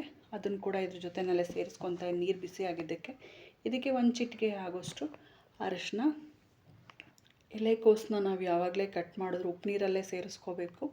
ಆವಾಗ ಅದರಲ್ಲಿರೋ ಫರ್ಟಿಲೈಸರ್ಸ್ ಏನು ಹಾಕಿರ್ತಾರಲ್ಲ ಅದೆಲ್ಲ ಹೋಗುತ್ತೆ ಅನ್ನೋ ಒಂದು ಕಾರಣಕ್ಕೆ. ಬೇಯಬೇಕಾದ್ರೆ ಒಂದು ಚಿಟಿಕೆ ಅರಿಶಿನ ಸೇರಿಸ್ಕೊಂಡ್ರೆ ಸಾಕಾಗುತ್ತೆ. ಈಗ ಇದಕ್ಕೆ ರುಚಿಗೆ ತಕ್ಕಷ್ಟು ಅಂದರೆ ಸ್ವಲ್ಪ ಉಪ್ಪು ಹಾಕಿದ್ದೀನಿ. ಇದನ್ನು ಇವಾಗ ನಾವು ಬೇಯೋದಕ್ಕೆ ಬಿಟ್ಬಿಡೋಣ. ಬೇಗ ಬೆಂದೋಗುತ್ತೆ. ಎಲೆಕೋಸು ಕೂಡ ತುಂಬ ಹೊತ್ತೇನು ಹಿಡಿಯೋದಿಲ್ಲ ನೋಡಿ. ಎಲೆಕೋಸು ಕೂಡ ಚೆನ್ನಾಗಿ ಬೆಂದಿದೆ, ನಾನು ತೋರಿಸ್ತೀನಿ. ಸಾಫ್ಟಾಗಿ ಬೆಂದಿದೆ. ಈ ಥರ ಬೆಂದರೆ ಸಾಕು. ಇದನ್ನು ಒಗ್ಗರಣೆಗೆ ರೆಡಿ ಮಾಡ್ಕೊಂಬಿಡೋಣ. ಇಲ್ಲಿ ಒಂದು ಬಾಣಲಿ ಇಟ್ಕೊಂಡಿದ್ದೀನಿ. ಅದಕ್ಕೆ 1 ಟೀ ಸ್ಪೂನಷ್ಟು ಎಣ್ಣೆ ಹಾಕ್ಕೊತಾ ಇದ್ದೀನಿ. ಕಡಿಮೆ ಪ್ರಮಾಣದಲ್ಲಿ ಮಾಡ್ತಾಯಿದ್ದೀನಲ್ಲ, ಹಾಗಾಗಿ ಒಂದೇ 1 ಟೀ ಸ್ಪೂನ್ ಆದರೆ ಸಾಕಾಗುತ್ತೆ. ತುಂಬ ಏನು ಎಣ್ಣೆ ಬೇಡ ಇದಕ್ಕೆ. ರುಚಿಯಾಗಿರುತ್ತೆ ಪಲ್ಯ ಸೈಡ್ಸಲ್ಲಿ. ಇದನ್ನು ಕೂಡ ತುಂಬ ಬೇಗನೆ ಬೇಯುತ್ತಲ್ಲ, ಹಾಗಾಗಿ ಬೇಗ ಮಾಡ್ಕೊಳ್ಳೋ ಅಂಥ ಅಡುಗೆಗೆ ಪದಾರ್ಥಗಳನ್ನೇ ಬಳಸಿದ್ದೀನಿ ನಾನಿವತ್ತು. ಇದಕ್ಕೆ 1 ಟೀ ಸ್ಪೂನ್ ಆಗೋಷ್ಟು ಕಡಲೆಬೇಳೆ ಸೇರಿಸ್ಕೊತಾ ಇದ್ದೀನಿ. ಅದನ್ನೊಂಚೂರು ಹುರ್ಕೊಂಬಿಡೋಣ ಕೆಂಪಾಗುವಷ್ಟು. ಸ್ವಲ್ಪ ಕೆಂಪಾಗೋವರೆಗೂ ಹುರ್ಕೊಂಡ್ರೆ ಸಾಕಾಗತ್ತೆ.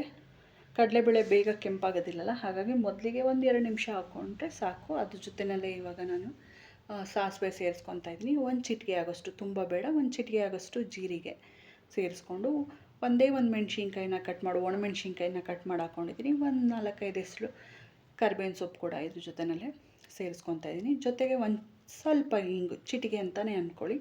ಇಷ್ಟನ್ನು ಹಾಕ್ಕೊಂಡು ಸಿಮ್ಮಲ್ಲೇ ಇಟ್ಕೊಂಡಿದ್ದೀನಿ, ಉರಿ ಎತ್ತಿಲ್ಲ. ಯಾಕೆಂದರೆ ಎಲ್ಲ ಕಡಿಮೆ ಹಾಕಿರೋದ್ರಿಂದ ಬೇಗ ಸೀದೋಗುತ್ತೆ. ಸೊ ಇವಾಗ ಇದಕ್ಕೆ ಮೊದಲೇ ಬೇಯಿಸಿ ಇಟ್ಕೊಂಡಿದ್ನಲ್ಲ ಎಲೆಕೋಸು, ನೀರು ತೆಗೆದು ಇಟ್ಕೊಂಡಿದ್ದೆ, ಅದನ್ನು ಇದ್ರ ಜೊತೆಲಿ ಸೇರಿಸ್ಕೊತಾ ಇದ್ದೀನಿ. ನೋಡಿ, ಇದಕ್ಕೆ ಈರುಳ್ಳಿ ಹಾಕೋ ಅವಶ್ಯಕತೆ ಇರೋದಿಲ್ಲ. ಈ ಒಗ್ಗರಣೆನೇ ಸಾಕಾಗುತ್ತೆ. ಇದಕ್ಕೆ ಒಂದು ಸ್ವಲ್ಪ ತೆಂಗಿನಕಾಯಿ ತುರಿನ ನಾನಿಲ್ಲಿ ಬಳಸ್ತಾ ಇರೋವಂಥದ್ದು. ಈಗ ಮಿಕ್ಸ್ ಮಾಡ್ಕೊಳ್ಳೋಣ. ಸಾಮಾನ್ಯವಾಗಿ ಸಾರಿಗೆ ನಾನು ತೆಂಗಿನಕಾಯಿ ಬಳಸೋದಿಲ್ಲ. ಇಂಥ ಕೆಲವೊಂದು ಪಲ್ಯಗಳಿಗೆ ಬೇಕಂತ ಅನ್ನೋ ಪಲ್ಯಗಳಿಗೆ ಮಾತ್ರ ತೆಂಗಿನಕಾಯಿ ಬಳಸ್ಕೊತಾ ಇರ್ತೀನಿ ನಾನು. ಈಗ ಹಾಕಿರೋದು ತೆಂಗಿನಕಾಯಿ ತುರಿನ ಹಾಕಿರೋದ್ರಿಂದ ನೀಟಾಗಿ ಒಂದ್ಸರಿ ಮಿಕ್ಸ್ ಮಾಡ್ಕೊಂಬಿಡೋಣ.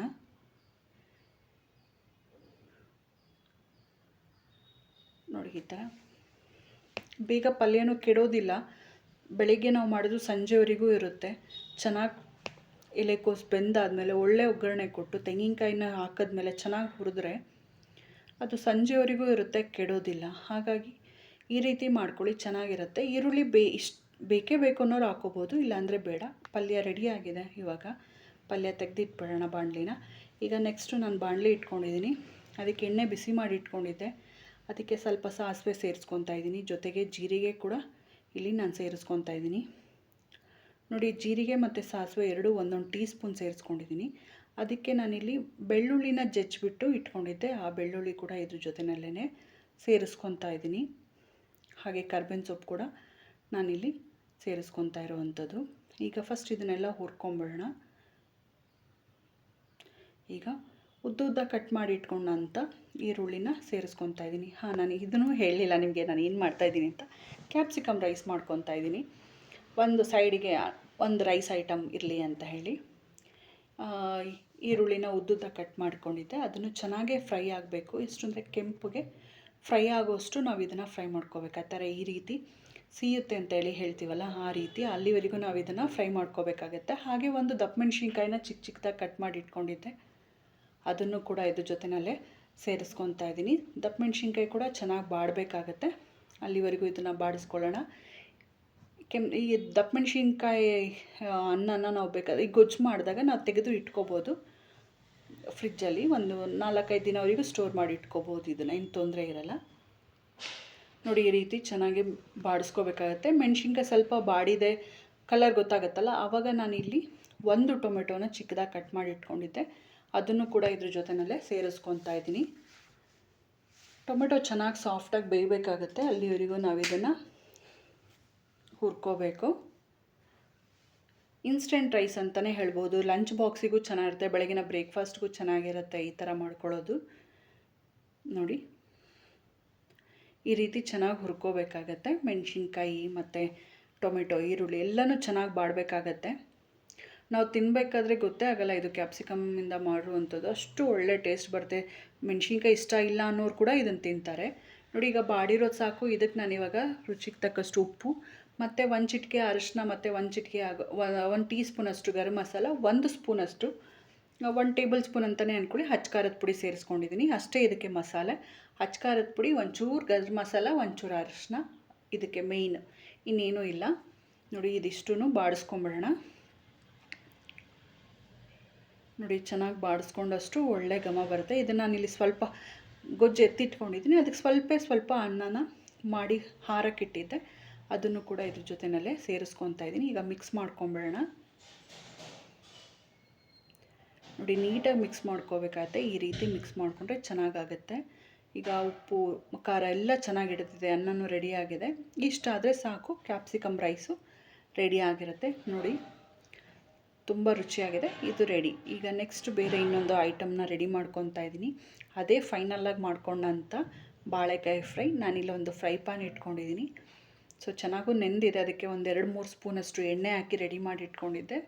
ಅದಕ್ಕೆ ಒಂದೊಂದೇ ಬಾಳೆಕಾಯಿನ ಈ ರೀತಿ ಸುತ್ತಲೂ ಇಟ್ಕೊಂಡು ಬರಬೇಕಾಗತ್ತೆ. ಒಂದು ಮೀಡಿಯಮ್ ಫ್ಲೇಮ್ನಲ್ಲೇ ಇದನ್ನು ನಾವು ಫ್ರೈ ಮಾಡ್ಕೋಬೇಕಾಗತ್ತೆ, ತುಂಬ ಉರಿ ಎತ್ತಕ್ಕೆ ಹೋಗಬಾರ್ದು. ಮೊದಲಿಗೆ ನೆನೆಸ್ಕೊಂಡಿದ್ದು ಲಾಸ್ಟಲ್ಲಿ ಮಾಡೋವಂಥದ್ದು ಚೆನ್ನಾಗಿರುತ್ತೆ ರುಚಿ ಬಾಳೆಕಾಯ್ದು. ಹಾಗಾಗಿ ಉಪ್ಪು ಖಾರ ಎಲ್ಲ ಹಿಡ್ದಿರುತ್ತೆ. ಸೊ ಈಗ ಒಂದೊಂದೇ ಈ ರೀತಿ ಸುತ್ತಲೂ ಇಟ್ಕೋಬೇಕಾಗತ್ತೆ. ಸಂಜೆ ಟೀ ಟೈಮಲ್ಲಿ ಈ ರೀತಿ ಮಾಡ್ಕೊಳ್ಳೋದು ಚೆನ್ನಾಗಿರುತ್ತೆ, ತುಂಬ ರುಚಿ ಕೊಡುತ್ತೆ. ಅಥವಾ ಮೊಸರನ್ನ ಮಾಡಿದಾಗ ಸೈಡ್ಸಿಗಾದರೂ ಚೆನ್ನಾಗಿರುತ್ತೆ. ಇಲ್ಲ ರಸಮ್ ಮಾಡ್ಕೊಂಡಾಗ ಅನ್ನದ ಜೊತೆಯಲ್ಲಿ ಸೈಡ್ಸ್ಗೆ ಚೆನ್ನಾಗಿರುತ್ತೆ. ಬಾಳೆಕಾಯಿ ಯಾರಿಗೆ ತಾನೇ ಇಷ್ಟ ಆಗೋಲ್ಲ. ಬಜ್ಜಿ ಮಾಡೋದು ಚೆನ್ನಾಗಿರುತ್ತೆ, ಪಲ್ಯ ಮಾಡೋದು ಚೆನ್ನಾಗಿರುತ್ತೆ. ಈ ರೀತಿ ಫ್ರೈ ಮಾಡಿದ್ರೂ ಇಷ್ಟ ಆಗುತ್ತೆ. ನೋಡಿ ಈಗ ಬೆಂದಿದೆ ಒಂದು ಸೈಡು, ನಾನು ಇನ್ನೊಂದು ಸೈಡ್ ಅದನ್ನು ಬೋರ್ಲ್ ಹಾಕ್ಕೊತಾ ಇದ್ದೀನಿ. ಈ ರೀತಿ ನಿಧಾನಕ್ಕೆ ಒಂದೊಂದೇ ಹಾಕ್ಕೊತಾ ಇರಬೇಕು. ಪ್ರತಿಯೊಂದೂ ಹೀಗೇ ಉಲ್ಟಾ ಮಾಡಿಕೊಂಡು ಇಟ್ಕೋಬೇಕಾಗತ್ತೆ. ತುಂಬ ಬೇಗ ಆಗುತ್ತೆ, ಇದೇನು ತುಂಬ ಹೊತ್ತು ಹಿಡಿಯೋದಿಲ್ಲ. ನೋಡಿ ಈ ರೀತಿ ಫ್ರೈನ ರೆಡಿ ಮಾಡ್ಕೋಬೇಕಾಗತ್ತೆ. ತಿನ್ನಬೇಕಾದ್ರೆ ಮಾತ್ರ ಬಾಯಲ್ಲಿ ತುಂಬ ರುಚಿ ಇರುತ್ತೆ. ನಾವು ತಿಂದಾಗ ಮತ್ತೆ ಬೇಕು, ಇನ್ನೊಂದೆರಡು ತಿನ್ನೋಣ, ಇನ್ನೊಂದೆರಡು ಪೀಸ್ ತಿನ್ನೋಣ ಅನ್ನೋಷ್ಟು ಇರುತ್ತೆ. ನೋಡಿ ಇವಾಗ ಮತ್ತೆ ಇನ್ನೊಂದು ಕಡೆ ನಾನು ಮತ್ತೆ ಇನ್ನೊಂದು ಸರಿ ಬೋರ್ಲ್ ಮಾಡ್ಕೊತಾ ಇದ್ದೀನಿ. ಒಂದು ಕಡೆ ಅರ್ಧ ಆಗಿತ್ತಲ್ಲ ಅದನ್ನು ಉಲ್ಟಾ ಮಾಡಿದ್ದೆ. ಮತ್ತೀಗ ಫೈನಲಾಗಿ ಇನ್ನೊಂದು ಕಡೆನೂ ಫ್ರೈ ಆಗಲಿ 1-2 ನಿಮಿಷ ಅಂಥೇಳಿ ನಾನು ಇದನ್ನು ಹಾಕ್ಕೊತಾ ಇರೋವಂಥದ್ದು. ನೋಡಿ ಈ ರೀತಿ ಚೆನ್ನಾಗಿ ಫ್ರೈ ಆಗಿರೋ ಥರ ಆಗುತ್ತೆ. ತುಂಬ ಏನು ಎಣ್ಣೆ ಹಿಡಿಯೋದಿಲ್ಲ ಫ್ರೆಂಡ್ಸ್, ತುಂಬ ಕಡಿಮೆ ಎಣ್ಣೆಯಲ್ಲೇ ಮಾಡ್ಕೊಳ್ಳೋ ಅಂಥದ್ದು. ತುಂಬ ರುಚಿ ಇರುತ್ತೆ. 1-2 ಸ್ಪೂನ್ ಅಷ್ಟು ಎಣ್ಣೆ ಇದ್ದರೆ ಸಾಕಾಗತ್ತೆ. ನಾವು ಇದನ್ನು ಆರಾಮಾಗಿ ಬಾಳೆಕಾಯಿ ಫ್ರೈನ ಮಾಡ್ಕೊಳ್ಳಬಹುದು. ಒಂದು ಬಾಳೆಕಾಯಿ ಇದ್ದರೆ ಆರಾಮಾಗಿ ಮನೆ ಮಂದಿ ಎಲ್ಲ ಕೂತ್ಕೊಂಡು ಈ ಫ್ರೈನ ಎಂಜಾಯ್ ಮಾಡ್ಕೊಂಡು ತಿನ್ನಬಹುದು ಸಂಜೆನಲ್ಲಂತೂ. ನೋಡಿ ಈ ರೀತಿ ಸಿಮ್ಮಲ್ಲಿ ಇಟ್ಕೊಂಡು ಬೇಯಿಸಿದ್ರೆ ಚೆನ್ನಾಗಿರುತ್ತೆ. ನೋಡಿ ಇವಾಗ ಸಾಕು ಬೆಂದಿರೋದು. ನಾನು ಇದನ್ನೆಲ್ಲ ಒಂದೊಂದೇ ತೆಗೆದು ಇಟ್ಕೊಂಡ್ಬಿಡ್ತೀನಿ. ತುಂಬಾ ಕಡಿಮೆ ಸಮಯದಲ್ಲಿ ಇದನ್ನು ಮಾಡ್ಕೊಂಡಿರೋ ಅಂಥದ್ದು. ಮೊದಲೇ ಹೇಳ್ದಂಗೆ ಮನೆಗೆ ಫ್ರೆಂಡ್ಸ್ ಬರ್ತಿದ್ದಾರೆ ಅಂತಲೇ ನಾನು ಇದನ್ನೆಲ್ಲ ರೆಡಿ ಮಾಡಿದ್ದು. ಬೇಗ ಅವರು ಅನ್ಎಕ್ಸ್ಪೆಕ್ಟೆಡ್, ಹಾಗಾಗಿ ಬೇಗ ಮಾಡ್ಕೊಳ್ಳೋವಂಥದ್ದು. ಕೊನೆಯಲ್ಲಿ ಮಾಡ್ಕೊಳ್ತಾ ಇರೋದು ಚಪಾತಿ. ಅದನ್ನು ಕೂಡ ಸಾಫ್ಟಾಗಿ ಮಾಡ್ಕೊಳ್ತಾ ಇದ್ದೀನಿ ನಾನು. ತುಂಬ ಚೆನ್ನಾಗಿರುತ್ತೆ. ನಾವು ಸಾಮಾನ್ಯವಾಗಿ ಚಪಾತಿ ಲಟ್ಸ್ಬೇಕಾದ್ರೆ ಲಟ್ಸಿ ಸುಟ್ಟಾಗ ನೋಡ್ಬೋದು, ಅಯ್ಯೋ ಸಾಫ್ಟಾಗೇ ಇಲ್ಲ ಮತ್ತು ಒಣಗ್ತಾ ಇದೆ ಆ ಥರ ಎಲ್ಲ ಅಂತಾರಲ್ಲ. ಸೊ ಈ ಥರ ಮಾಡ್ಕೊಳ್ಳಿ, ಏನೂ ಆಗೋಲ್ಲ, ಚೆನ್ನಾಗಿರುತ್ತೆ. ಲಂಚ್ ಬಾಕ್ಸ್ಗೆ ಹಾಕಿದ್ರೂ ಚೆನ್ನಾಗಿರುತ್ತೆ. ಅಥವಾ ನಾವು ಲಟ್ಸಿ ಹಾಗೆ ಇಟ್ಟು 1 ಅವರ್ ಬಿಟ್ಕೊಂಡು ತಿಂದ್ರೂ ಚಪಾತಿ ಸಾಫ್ಟಾಗೇ ಇರುತ್ತೆ, ಅಂತ ಏನು ಹಾರ್ಡ್ ಅನಿಸಲ್ಲ. ನೋಡಿ ಈ ಥರ ಚಪಾತಿ ಲಟ್ಸ್ಕೊಂಡು ಮಧ್ಯದಲ್ಲಿ ನಾವು ಈ ಥರ ನೋಡಿ ಈ ಥರ ಪೋಷನ್ ಮಾಡಿಕೊಂಡು ಎರಡೂ ಸೈಡ್ಗೂ ಎಣ್ಣೆ ಅಪ್ಲೈ ಮಾಡಿಬಿಟ್ಟು ಮತ್ತೆ ಅದನ್ನು ಲಟ್ಸಿದ್ರೆ ಆರಾಮಾಗಿ ಚಪಾತಿ ಸಾಫ್ಟಾಗಿ ಬರುತ್ತೆ, ತುಂಬ ಚೆನ್ನಾಗಿ ಬರುತ್ತೆ. ಏನೂ ಅಂತ ಗಟ್ಟಿ ಇರೋದಿಲ್ಲ, ಏನೂ ಇರೋದಿಲ್ಲ. ಇದನ್ನು ನೋಡಿ ಈ ಥರ ಪ್ರೆಸ್ ಮಾಡಿ ಆರಾಮಾಗಿ ಲಟ್ಸ್ಕೋಬಹುದು. ಮತ್ತು ಸೇಮ್ ಅದೇ ಥರನೇ ಬರುತ್ತೆ, ಮತ್ತು ಇನ್ನೂ ತೆಳುಗೆ ಬರುತ್ತೆ, ಚೆನ್ನಾಗಿರುತ್ತೆ, ಹುಬ್ಬಿ ಬರುತ್ತೆ ಚಪಾತಿ ಅಂತಲೂ ಹೇಳ್ಬೋದು. ನೋಡಿ ಈ ರೀತಿ ಒತ್ಕೊಳ್ಳಿ, ಚೆನ್ನಾಗಿರುತ್ತೆ.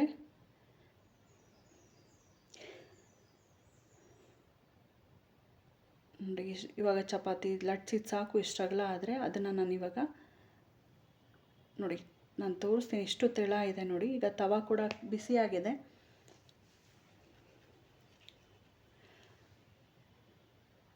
ಚಪಾತಿನೂ ಕೂಡ ರೆಡಿ ಮಾಡ್ಕೊತಾ ಇದ್ದೀನಿ. ನಾನಿಲ್ಲಿ ಒಂದು ಅಂದರೆ ಮಧ್ಯಾಹ್ನಕ್ಕೆ ಅಂತೇಳಿ ಮಾಡಿದಂತಹದ್ದು ಇದೆಲ್ಲ. ಚಪಾತಿನೂ ಚೆನ್ನಾಗಾದರೆ ಊಟದ ಜೊತೆಯಲ್ಲಿ ಒಂದೆರಡು ಚಪಾತಿ ಅಂದರೆ ಒಂದು ಚಪಾತಿ ಜೊತೆಯಲ್ಲಿ ಐಟಮ್ಸ್ ಎಲ್ಲ ಇದ್ದಾಗ ಒಂದೊಂದು ಚಪಾತಿ ತೊಗೊತಾರೆ. ಕೆಲವ್ರಿಗೆ ಬರೀ ಅನ್ನ ತಿನ್ನೋದು ಇಷ್ಟ ಆಗೋದಿಲ್ಲ, ಕೆಲವ್ರಿಗೆ ಬರೀ ಚಪಾತಿ ತಿನ್ನೋದು ಇಷ್ಟ ಆಗೋದಿಲ್ಲ ಅಲ್ವಾ. ಹಾಗಾಗಿ ನಾನು ಚಪಾತಿ ರೈಸು ಎಲ್ಲನೂ ಹಾಗಾಗಿ ಮಾಡ್ಕೊಂಡಂಥದ್ದು. ನೋಡಿ ನಾನು ಮಧ್ಯದಲ್ಲಿ ಎಣ್ಣೆ ಪೋಷನ್ ಮಾಡಿ ಎರಡು ಸೈಡು ಎಣ್ಣೆ ಹಾಕಿದ್ಮೇಲೆ ನೋಡಿ ಈ ರೀತಿ ಹುಬ್ಬು ಬರುತ್ತೆ, ಸಾಫ್ಟಾಗಿರುತ್ತೆ ಚಪಾತಿ ಕೂಡ, ತುಂಬ ಹಾರ್ಡಾಗಿರೋದಿಲ್ಲ. ಅದಕ್ಕೆ ಮೇಲೆ ಒಂದು ಸ್ವಲ್ಪ ಎಣ್ಣೆ ಸವರಿ ಎರಡೂ ಕಡೆಯೂ ಸುಟ್ಕೊಂಡ್ರೆ ಆಯಿತು, ಚಪಾತಿ ರೆಡಿಯಾಗಿರುತ್ತೆ. ಸೊ ತುಂಬ ಸಿಂಪಲಾಗಿ ಮಾಡ್ಕೊಂಡಂತಹ ಈ ಮಧ್ಯಾಹ್ನದ್ದು ಊಟದ ರೆಸಿಪಿಗಳು ನಿಮಗೆ ಇಷ್ಟ ಆಯಿತು ಅಂದ್ಕೊತೀನಿ. ಸೊ ನೋಡಿದ್ಮೇಲೆ ಹೇಗೆ ಅನ್ನಿಸ್ತು ಅಂತ ಹೇಳಿ ನನಗೆ ಕಮೆಂಟ್ ಮಾಡೋದನ್ನ ಮರಿಬೇಡಿ. ನಾನು ಇವತ್ತು 2 ಥರದ್ದು, ಇನ್ನೂ ಒಂದು ಥರದ್ದು ನಾನು ಎಕ್ಸ್ಪ್ಲೈನ್ ಮಾಡ್ತೀನಿ ಮತ್ತೆ.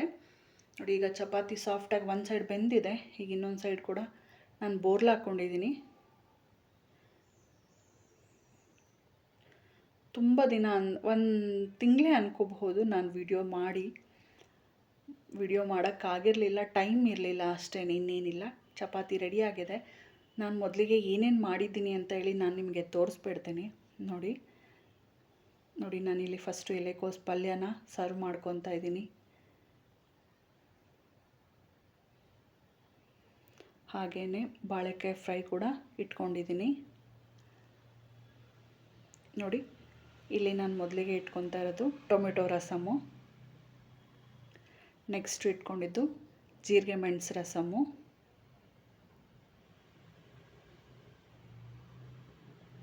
ನೆಕ್ಸ್ಟು ನುಗ್ಗೆಕಾಯಿ ಸಾಂಬಾರು ರೆಡಿ ಮಾಡಿದ್ನಲ್ಲ, ಸಾರು, ನಾವು ಸಾರು ಅಂತಲೇ ಹೇಳೋದು, ನುಗ್ಗೆಕಾಯಿ ಸಾರು ರೆಡಿ ಮಾಡಿದ್ನಲ್ಲ ಅದು, ಹಾಗೆ ದಾಲ್ ಫ್ರೈ ರೆಡಿ ಮಾಡ್ಕೊಂಡಲ್ಲ ಅದನ್ನು ಇಟ್ಕೊಂಡಿದ್ದೀನಿ. ಹಾಗೆ ಒಂದು ಬಟ್ಲು ಮೊಸರನ್ನೇನು ರೆಡಿ ಮಾಡೋಷ್ಟಿಲ್ಲ ಅಲ್ಲ, ಹಾಗಾಗಿ ಮೊಸರು, ಹಾಗೆ ಒಂದು ಬಟ್ಲು ಒಂದು ಅನ್ನ, ಹಾಗೆ ಫೈನಲಾಗಿ ನಾವು ರೆಡಿ ಮಾಡ್ಕೊಂಡಂಥ ಕ್ಯಾಪ್ಸಿಕಮ್ ರೈಸು ಅದನ್ನು ಕೂಡ ಇಟ್ಕೊಂಡಿದ್ದೀನಿ. ನೋಡಿದ್ರಲ್ಲ, ಸೊ ಕಡಿಮೆ ಕ್ವಾಂಟಿಟಿಲಿ ಮಾಡಿದ್ರೂ ಹೊಟ್ಟೆ ತುಂಬ ಊಟ ಮಾಡ್ತಾರೆ, ತುಂಬ ರುಚಿಯಾಗಿದೆ ಅಂತೇಳಿ ಇದು ಮಾಡ್ತಾರೆ. ಫೈನಲಾಗಿ ನಾನು ಮಾಡಿ ಇಟ್ಕೊಂಡಂತಹ ಚಪಾತಿ ಕೂಡ ಇಲ್ಲಿ ಸರ್ವ್ ಮಾಡ್ಕೊತಾ ಇದ್ದೀನಿ. ಸೊ ನಾನು ಸ್ವಲ್ಪನೇ ಮಾಡಿದ್ರಿಂದ 6 ಜನ ಆರಾಮಾಗಿ ನಾವಿಲ್ಲಿ ಊಟ ಮಾಡಿದ್ವಿ. ಎಲ್ಲರಿಗೂ ಖುಷಿ ಆಯ್ತು, ಎಲ್ಲರೂ ಚೆನ್ನಾಗಿದೆ ಅಂತೇಳಿ ಅಂದರು. ಸೊ ನೀವು ನಿಮ್ಮ ಮನೆಯಲ್ಲಿ ಟ್ರೈ ಮಾಡಿ, ಈ ಥರನೇ ಹೇಗೆ ಬಂತು ಅಂತೇಳಿ ನನಗೆ ತಿಳಿಸೋದನ್ನು ಮಾತ್ರ ಮರಿಬೇಡಿ. ಸೊ ಫಸ್ಟ್ ಟೈಮ್ ಯಾರೆಲ್ಲ ನೋಡ್ತಾಯಿದ್ರು ನನ್ನ ಚಾನಲ್ನ ಸಬ್ಸ್ಕ್ರೈಬ್ ಮಾಡ್ಕೊಂಡು ನೋಡ್ಕೊಳ್ಳಿ ಅಂತೇಳಿ ಕೇಳ್ತೀನಿ. ಸೊ ನಾನು ನೆಕ್ಸ್ಟು ಮಾಡ್ತಾ ಇರೋವಂಥ ಮಧ್ಯಾಹ್ನದ್ದು ಇನ್ನೊಂದು ರೆಸಿಪೀಸ್ಗಳು, ಅದು ಕೂಡ ಇಷ್ಟೇ ಸಿಂಪಲ್ಲಾಗಿ ಮಾಡೋವಂಥದ್ದು. ಅದರಲ್ಲೂ ಅಷ್ಟೇ ಮೊಸರನ್ನ ಗೀ ರೈಸ್ ಮಾಡಿದ್ದೀನಿ, ಹಾಲು ಖೀರು ಮತ್ತು ಬೀಟ್ರೋಟ್ ಪಲ್ಯ ಇರುತ್ತೆ, ಐಸ್ ಕ್ರೀಮ್ ಮಾಡಿದ್ದೀನಿ, ತುಂಬ ರುಚಿಯಾಗಿರುತ್ತೆ. ಇದು ನಾವು ಮನೇಲಿ ಸಾಮಾನ್ಯವಾಗಿ ಒಂದು 15 days ಒನ್ಸ್ ಈ ರೀತಿ ಮಾಡ್ಕೊತಾ ಇರ್ತೀವಿ, ಎಲ್ರಿಗೂ ಇಷ್ಟ ಆಗುತ್ತೆ ಅಂತ ಹೇಳಿ. ಹಾಗಾಗಿ ಅದನ್ನು ಕೂಡ ಇದ್ರ ಜೊತೆಯಲ್ಲೇ ಸೇರಿಸ್ತಾ ಇದ್ದೀನಿ. ಇದೆಲ್ಲ ವಿಡಿಯೋಸ್ ತುಂಬ ದಿನ ಆಗಿತ್ತು ಮಾಡಿ ರೆಡಿ ಮಾಡಿ ಇಟ್ಕೊಂಡಿದ್ದೆ, ಅದನ್ನು ಇವಾಗ ಒಟ್ಟಿಗೆ ಜಾಯಿನ್ ಮಾಡಿ ನಾನು ಅಪ್ಲೋಡ್ ಮಾಡಿದ್ದೀನಿ. ಸೊ ಹೇಗಾಯಿತು ಅಂತ, ಹೇಗೆ ಬಂತು ಅಂತ ತಿಳಿಸೋದನ್ನು ಮಾತ್ರ ಮರಿಬೇಡಿ ನೋಡಿದ್ಮೇಲೆ. ಸೊ ಬನ್ನಿ ಪಟಾಪಟ್ ಅಂತ ಇದನ್ನು ಕೂಡ ಮಾಡ್ಕೊಂಬಿಡೋಣ. ಮೊದಲಿಗೆ ನಾನಿಲ್ಲಿ ನೋಡಿ ಒಂದು ಬಟ್ಲಷ್ಟು ಇಲ್ಲಿ ಹಾಲು ಹಾಕ್ಕೊತಾ ಇದ್ದೀನಿ. ನಾನಿಲ್ಲಿ ಮಿಲ್ಕ್ ಮೇಡ್ ರೆಡಿ ಮಾಡ್ಕೊತಾ ಇದ್ದೀನಿ. ಅದಕ್ಕೆ 1.5 ಬಟ್ಲು ಹಾಲು ಬೇಕು. ಮೊದಲು 1 ಬಟ್ಲು ಹಾಕ್ಕೊಂಡಿದ್ದೆ, ಅದು ನೆಕ್ಸ್ಟು ಅರ್ಧ ಬಟ್ಲಾಗಷ್ಟು ಎಕ್ಸ್ಟ್ರಾ ಹಾಲು ಹಾಕ್ಕೊಂಡಿದ್ದೀನಿ. ಅದಕ್ಕೇ ಒಂದು ಅರ್ಧ ಬಟ್ಲಷ್ಟು, ಇನ್ನೊಂದು ಅರ್ಧ ಬಟ್ಲಷ್ಟು, ಒಂದು ದೊಡ್ಡ ಬಟ್ಲು, ಇನ್ನೊಂದು ಚಿಕ್ಕ ಬಟ್ಲು, ಅದರಲ್ಲಿ ಮಿಲ್ಕ್ ಪೌಡರ್ ಸೇರಿಸ್ಕೊತಾ ಇದ್ದೀನಿ. ಮಿಲ್ಕ್ ಪೌಡರ್ ತೊಗೊಂಡಷ್ಟೇ ಪ್ರಮಾಣದಲ್ಲಿ ಸಕ್ಕರೆ ಕೂಡ ಸೇರಿಸ್ಕೊತಾ ಇದ್ದೀನಿ. ಅದೇ ಜೊತೆಯಲ್ಲೇ ನಾನಿಲ್ಲಿ ಕಸ್ಟರ್ಡ್ ಪೌಡರ್ ಸೇರಿಸ್ಕೊತಾ ಇದ್ದೀನಿ. ಇದು 1 ಟೇಬಲ್ ಸ್ಪೂನ್ ಅಷ್ಟೇ ಕಸ್ಟರ್ಡ್ ಪೌಡರ್ ಹಾಕ್ಕೊತಾ ಇರೋದು. ನೋಡಿ, ಇದರಲ್ಲಿ ಹಾಲು, ನೆಕ್ಸ್ಟ್ ಅದಕ್ಕಿಂತ ನೆಕ್ಸ್ಟ್ ಬಟ್ಲಲ್ಲಿ ಇದರಲ್ಲಿ ಸಕ್ಕರೆ ಮತ್ತು ಹಾಲಿನ ಪೌಡರು, ಇದರಲ್ಲಿ ಕಸ್ಟರ್ಡ್ ಪೌಡರ್ ಸೇರಿಸ್ಕೊತಾ ಇದ್ದೀನಿ. ಇಷ್ಟನ್ನೆಲ್ಲ ಹಾಕಿ ನಾವು ಮಿಕ್ಸ್ ಮಾಡ್ಕೊಂಬಿಡೋಣ. ಮೊದಲಿಗೆ ಗಂಟಿಲ್ದೇ ಇರೋ ಹಾಗೆ ನಾವು ಇದನ್ನು ಮೊದಲು ರೆಡಿ ಮಾಡ್ಕೋಬೇಕು. ಮಿಲ್ಕ್ ಮೇಡ್ ಮಾಡ್ಬೇಕಾದ್ರೆ ಯಾವಾಗಲೂ ಅಷ್ಟೇ ಫಸ್ಟ್ ಇದನ್ನೆಲ್ಲ ರೆಡಿ ಮಾಡ್ಕೊಂಡು ಆಮೇಲೆ ಸ್ಟವ್ ಹಚ್ಕೋಬೇಕಾಗತ್ತೆ. ತುಂಬ ಸಿಂಪಲ್ಲಾಗಿ ಮಾಡ್ಕೊಳ್ಳೋದು ಮಿಲ್ಕ್ ಮೇಡನ್ನ. ನಾವು ಮನೆಯಲ್ಲೇ ರೆಡಿ ಮಾಡಿ ಈ ರೀತಿ ಸ್ಟೋರ್ ಮಾಡಿ ಇಟ್ಕೋಬಹುದು. ನಾನು ಮೊದಲಿಗೆ ಮಾಡ್ತಾಯಿರೋದು ಐಸ್ ಕ್ರೀಮ್ನ, ಸೊ ಐಸ್ ಕ್ರೀಮ್ ಮಾಡಿ ರೆಡಿ ಮಾಡಿ ಇಟ್ಕೊಂಬಿಡೋಣ ಅಂತೇಳಿ ಮಾಡ್ತಾ ಇರೋವಂಥದ್ದು. ಬೆಳಗ್ಗೆ ಐಸ್ ಕ್ರೀಮ್ ಮಾಡಿದ್ರೆ ಸಂಜೆ ಅಷ್ಟರಲ್ಲೆಲ್ಲ ಅಥವಾ ಮಧ್ಯಾಹ್ನ ಅಷ್ಟರಲ್ಲಿ ಸೆಟ್ ಆಗಿರುತ್ತೆ. ಸಾಮಾನ್ಯ ಮಧ್ಯಾಹ್ನಕ್ಕೆ ಆಗೋಗಿರುತ್ತೆ, ಸೆಟ್ ಆಗಿರುತ್ತೆ. ಕೆಲವೊಂದು ಫ್ರಿಜ್ಜಲ್ಲಿ 1 ಡೇ ತೊಗೊಳುತ್ತೆ, ಕೆಲವೊಂದರಲ್ಲಿ 8 ಅವರ್ಸು, 1 ಅವರ್ 2 ಅವರ್ ಆಪ್ಷನ್ಸ್ ಇರುತ್ತೆ. ಹಾಗಾಗಿ ನಮ್ಮ ಫ್ರಿಜ್ಜಲ್ಲಿ 2 ಅವರ್ ಆಪ್ಷನ್ಸ್ ಇದೆ. ಹಾಗಾಗಿ ನಾನು ಬೇಗನೆ ಫಸ್ಟ್ ಇದನ್ನೇ ಮಾಡ್ಕೊತಾ ಇರೋದು. ನೋಡಿ, ಈಗ ಮಿಕ್ಸ್ ಆದಮೇಲೆ ನಾನು ಸ್ಟವ್ ಹಚ್ಚಿದೆ, ಸಿಮ್ಮಲ್ಲೇ ಇಟ್ಕೊಂಡಿದ್ದೀನಿ. ಆದಷ್ಟು ಇದನ್ನು ನಾವು ಕೈ ಆಡ್ತಾನೇ ಇರಬೇಕಾಗತ್ತೆ, ಕೈ ನಿಲ್ಲಿಸಬಾರ್ದು. ಮಿಲ್ಕ್ ಮೇಡ್ ಮಾಡಬೇಕಾದ್ರೆ ಹದ ನೋಡ್ಕೋಬೇಕಾಗತ್ತೆ. ಕೆಲವ್ರು ಏನು ಮಾಡ್ತಾರೆ, ಕಸ್ಟರ್ಡ್ ಪೌಡ್ರ್ ಬದಲು ಕಾರ್ನ್ಫ್ಲೋರ್ ಕೂಡ ಬಳಸ್ತಾರೆ. ನೀವು ಬೇಕಾದರೆ ಕಾರ್ನ್ಫ್ಲೋರ್ ಕೂಡ ಬಳಸ್ಬೋದು. ಇಲ್ಲ ಅಂದರೆ ಕಸ್ಟರ್ಡ್ ಪೌಡರ್ ಇಲ್ಲ ಅಂದರೆ ನಾನು ವೆನಿಲಾ ಕಸ್ಟರ್ಡ್ ಪೌಡರ್ನ ಯೂಸ್ ಮಾಡಿದ್ದು. ಅದು ಬೇಡ ಅಂತ ಅಂದರೆ ಕಾರ್ನ್ಫ್ಲೋರ್ನ ಬಳಸ್ಬೋದು. ನಾನು ಒಳ್ಳೆ ಕಲರ್ ಬರುತ್ತೆ, ರುಚಿನೂ ಇರುತ್ತೆ ಅಂತ ಹೇಳಿ ನಾನಿಲ್ಲಿ ಕಾರ್ನ್ಫ್ಲೋರ್ ಬದಲು ಕಸ್ಟರ್ಡ್ ಪೌಡರ್ನ ಬಳಸಿದ್ದು. ಸ್ವಲ್ಪ ಸಮಯ ಹಿಡಿಯುತ್ತೆ, ಬಟ್ ರುಚಿಯಾಗಿರುತ್ತೆ. ಮಾಡಿದಷ್ಟು ನಾವೇ ಮನೆಯಲ್ಲಿ ಮಾಡ್ಕೊಳ್ಳೋದ್ರಿಂದ ಈ ಥರ ಒಳ್ಳೆ ರುಚಿ ಸಿಗುತ್ತಲ್ಲ. ಹಾಗಾಗಿ ನಾನು ಆದಷ್ಟು ಮನೆಯಲ್ಲಿ ಕೆಲವೊಂದನ್ನು ಮನೆಯಲ್ಲೇ ಮಾಡ್ಕೊತೀನಿ. ನೋಡಿ, ಈ ರೀತಿ ಕೈ ಬಿಡ್ದ ಹಾಗೆ ನಾವು ತಿರುಗ್ತಾನೆ ಇರಬೇಕಾಗತ್ತೆ.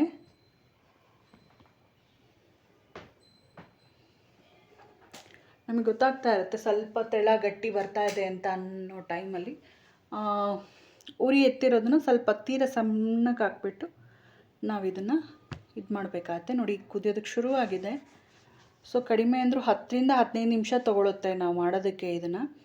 ನೋಡಿ, ಈ ರೀತಿ ಗಟ್ಟಿ ಆಗ್ತಾ ಇದೆ. ಇವಾಗ ಗೊತ್ತಾಗುತ್ತೆ ನೋಡಿ, ಹದ ಸ್ವಲ್ಪ ಗಟ್ಟಿ ಬರ್ತಾ ಇದೆ. ನೋಡಿ, ಈ ರೀತಿ ನೋಡಿ, ತಿರುಗ್ತಾ ಇನ್ನು ಗಟ್ಟಿ ಆಗ್ತಾ ಹದ ಒಳ್ಳೆ ಘಮನೂ ಬರುತ್ತೆ.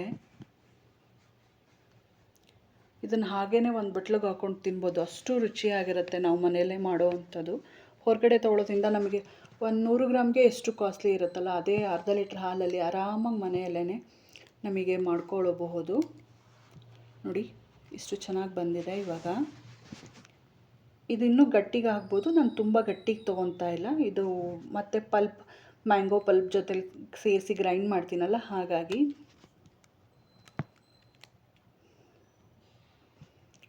ನೋಡಿ, ಚೆನ್ನಾಗಿ ಕುದೀತಾ ಇದೆ, ಒಳ್ಳೆ ಗಟ್ಟಿ ಆಗ್ತಾಯಿದೆ. ಕಲರು ಮತ್ತು ಒಳ್ಳೆ ಫ್ಲೇವರು ಚೆನ್ನಾಗಿ ಬರ್ತಾ ಇದೆ. ನೋಡಿ, ಈ ಥರ ಹದ ನೋಡ್ಕೊಂಡು ನಿಮಗೆ ಇನ್ನೂ ಗಟ್ಟಿ ಬೇಕು ಅಂದರೆ ಇನ್ನೊಂದು 5 ನಿಮಿಷ ಅದನ್ನು ಹಾಗೆ ತಿರುಗಿಸ್ತಾ ಇರಬೇಕಾಗತ್ತೆ. ಇಲ್ಲ ಸಾಕು ನಮಗೆ ಇಷ್ಟೇ ತಳ ಅಂದರೆ ನೀವು ತೆಗೆದಿಟ್ಟು ಒಂದು ಹಾರದ ಮೇಲೆ ಒಂದು ಗಟ್ಟಿಗಿರೋವಂಥ ಕಂಟೈನರಲ್ಲಿ ಸೇರಿಸಿ ಮುಚ್ಚಳ ಮುಚ್ಚಿ ಒಂದು ಡಬ್ಬಿನಲ್ಲಿ ತೆಗೆದು ಇಟ್ಕೋಬಹುದು. ಆರಾಮಾಗಿ ಫ್ರಿಜ್ಜಲ್ಲಿ ಇಟ್ಟರೆ ನೀವು 1 ತಿಂಗಳವರೆಗೂ ಯೂಸ್ ಮಾಡ್ಬೋದು ಇಟ್ಕೊಂಡು, ಏನೂ ತೊಂದರೆ ಇರೋದಿಲ್ಲ. ಯಾವುದೇ ಥರ ಪ್ರಿಸರ್ವೇಟಿವ್ಸ್ ಇಲ್ದಲೇ ನಾವು ಮನೆಯಲ್ಲೇ ಮಾಡ್ಕೊಳ್ಳೋ ಅಂಥ ನ್ಯಾಚುರಲಾಗಿ ಮಾಡ್ಕೊಳ್ಳೋ ಅಂಥದ್ದು. ಆದರೆ ಸಂಪೂರ್ಣ ತಣ್ಣಗಾದ್ಮೇಲೆ ನಾವು ಇದನ್ನು ಎತ್ತಿ ಫ್ರಿಜ್ಗೆ ಇಟ್ಕೊಂಡ್ರೆ ಇನ್ನೂ ಆರಿದ್ಮೇಲೆ ಒಳ್ಳೆ ರುಚಿನೂ ಬರುತ್ತೆ, ಮತ್ತು ಇನ್ನೊಂದು ಸ್ವಲ್ಪ ಕಲರು ಚೆನ್ನಾಗಿ ಬಂದಿರುತ್ತೆ. ನೋಡಿ, ಈ ರೀತಿ ಆಗುತ್ತೆ. ಅದೇ ಆದಷ್ಟು ನಾವು ಇದನ್ನ ಕೈ ಬಿಡದ ಹಾಗೇ ಮಾಡ್ಕೋಬೇಕಾಗತ್ತೆ ಮಿಲ್ಕ್ ಮೇಡನ್ನ ಮಾತ್ರ.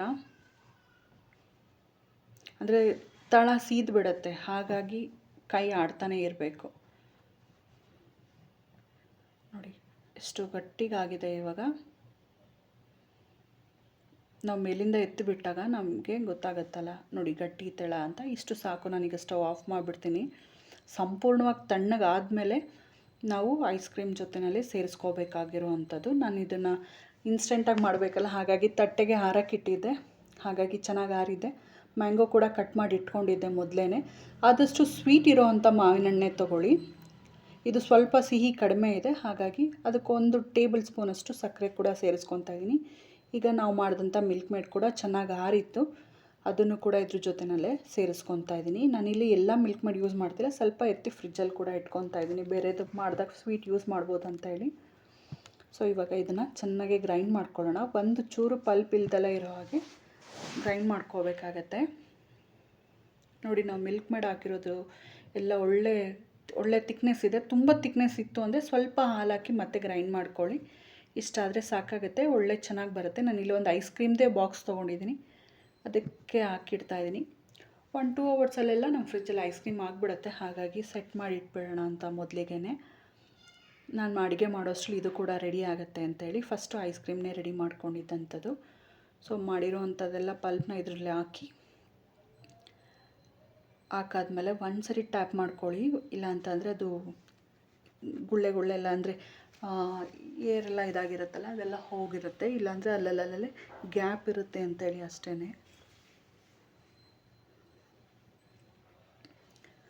ಸೊ ಇವಾಗಾಗಿದೆ, ಇದನ್ನು ತೆಗೆದು ನಾನು ಫ್ರಿಜ್ಜಲ್ಲಿ ಇಟ್ಬಿಡ್ತೀನಿ ಕ್ಲೋಸ್ ಮಾಡಿಬಿಟ್ಟು. ಸೊ ಅದು ರೆಡಿ ಆಗೋಷ್ಟರಲ್ಲೇ ನಾನಿಲ್ಲಿ ಮೊದಲಿಗೆ ಹಾಲು ಖೀರ್ ಮಾಡ್ಕೊತಾ ಇದ್ದೀನಿ. ಒಂದು ಬಟ್ಲು ಇಟ್ಕೊಂಡಿದ್ದೀನಿ, ಅದಕ್ಕೆ 1 ಟೇಬಲ್ ಸ್ಪೂನಷ್ಟು ತುಪ್ಪ ಹಾಕಿದ್ದೀನಿ. ತುಪ್ಪ ಕೂಡ ನಾನು ಮನೆಯಲ್ಲೇ ಮಾಡ್ಕೊಳ್ಳೋ ಅಂಥದ್ದು, ಹಾಲಿನ ಕೆನೆಯಿಂದ. ಹಾಲು ತೊಗೊಂಬಂದು ನಾವು ಕಾಯಿಸಿಟ್ಟಿದ್ದ ಕೆನೆನ ಸ್ಟೋರ್ ಮಾಡಿ ಇಟ್ಕೊಂಡು 15 ಡೇಸಿಗೆ 1 ಸ್ಪೂನಷ್ಟು ಮೊಸರು ಹಾಕಿ 1 ಹೋಲ್ ನೈಟ್ ಹೊರಗಡೆ ಇಟ್ಬಿಟ್ಟು ನೆಕ್ಸ್ಟ್ ಡೇ ಫ್ರಿಜ್ಗೆ ಇಟ್ಟು ನೆಕ್ಸ್ಟ್ ಡೇ ಬೆಣ್ಣೆ ತೆಗೆದು ತುಂಬ ಚೆನ್ನಾಗಿ ಬರುತ್ತೆ.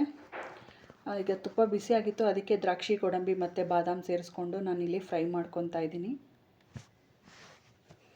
ಚೆನ್ನಾಗಿ ಫ್ರೈ ಆದರೆ ಇದು ಚೆನ್ನಾಗಿರುತ್ತೆ. ಈಗ ನೋಡಿ ಇಷ್ಟ ಆಗಿರೋದು ಸಾಕಾಗುತ್ತೆ. ಇದನ್ನು ನಾನು ತೆಗೆದು ಇಟ್ಕೊಂಡ್ಬಿಡ್ತೀನಿ ಒಂದು ಪ್ಲೇಟ್ಗೆ.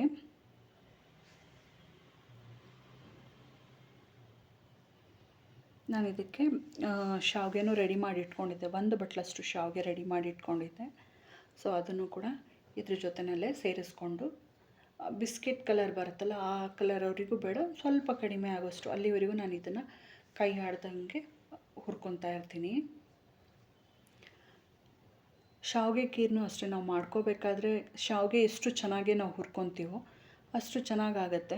ಮತ್ತು ಇನ್ನೊಂದು ಕೆಲವೊಂದು ಸರಿ ನಾವು ಮದುವೆ ಮನೇಲಿ ತಿಂದಾಗ ತುಂಬ ಚೆನ್ನಾಗಿ ಮಾಡಿದಾರಪ್ಪ ಅಂಥೇಳಿ ಅಂದ್ಕೊತೀವಿ.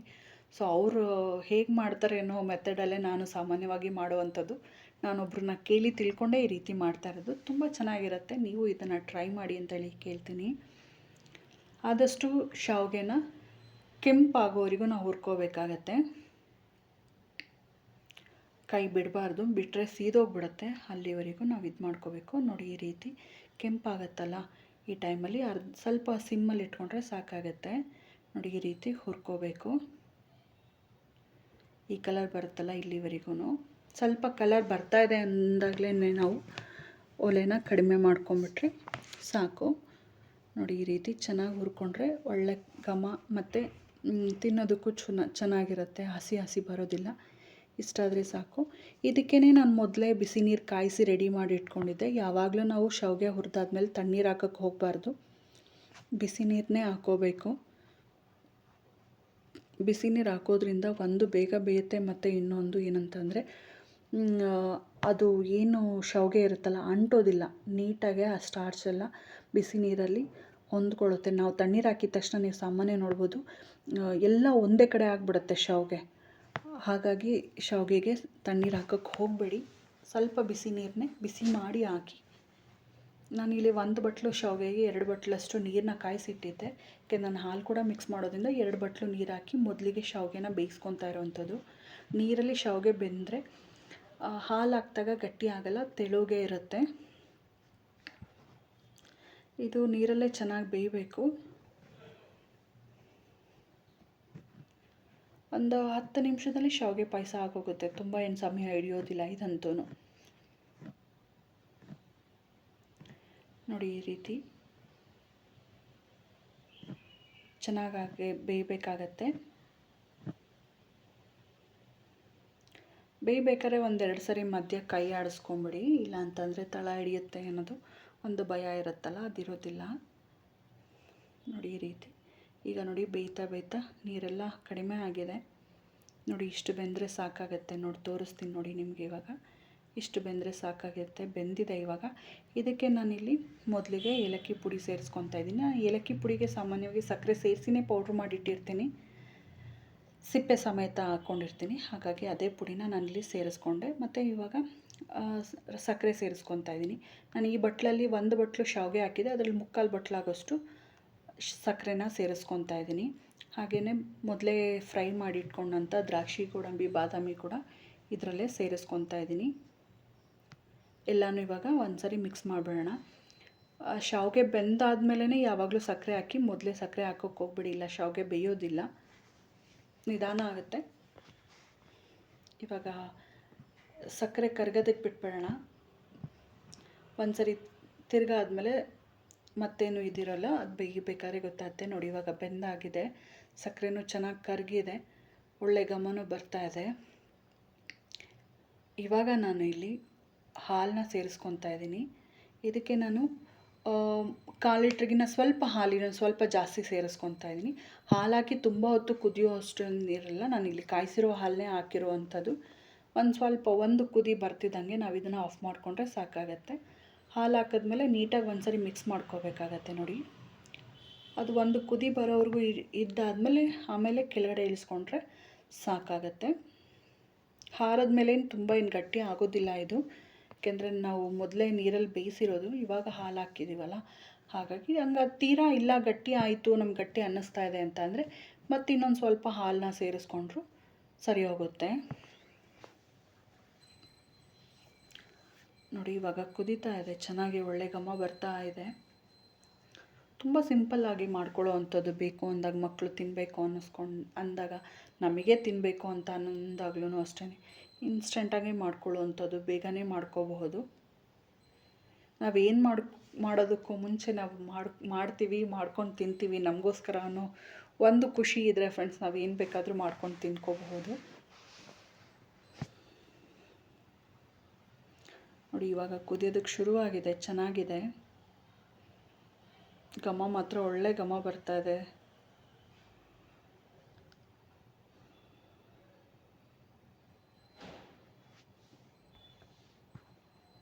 ನೋಡಿ ಚೆನ್ನಾಗಿ ಕುದೀತಾ ಇದೆ.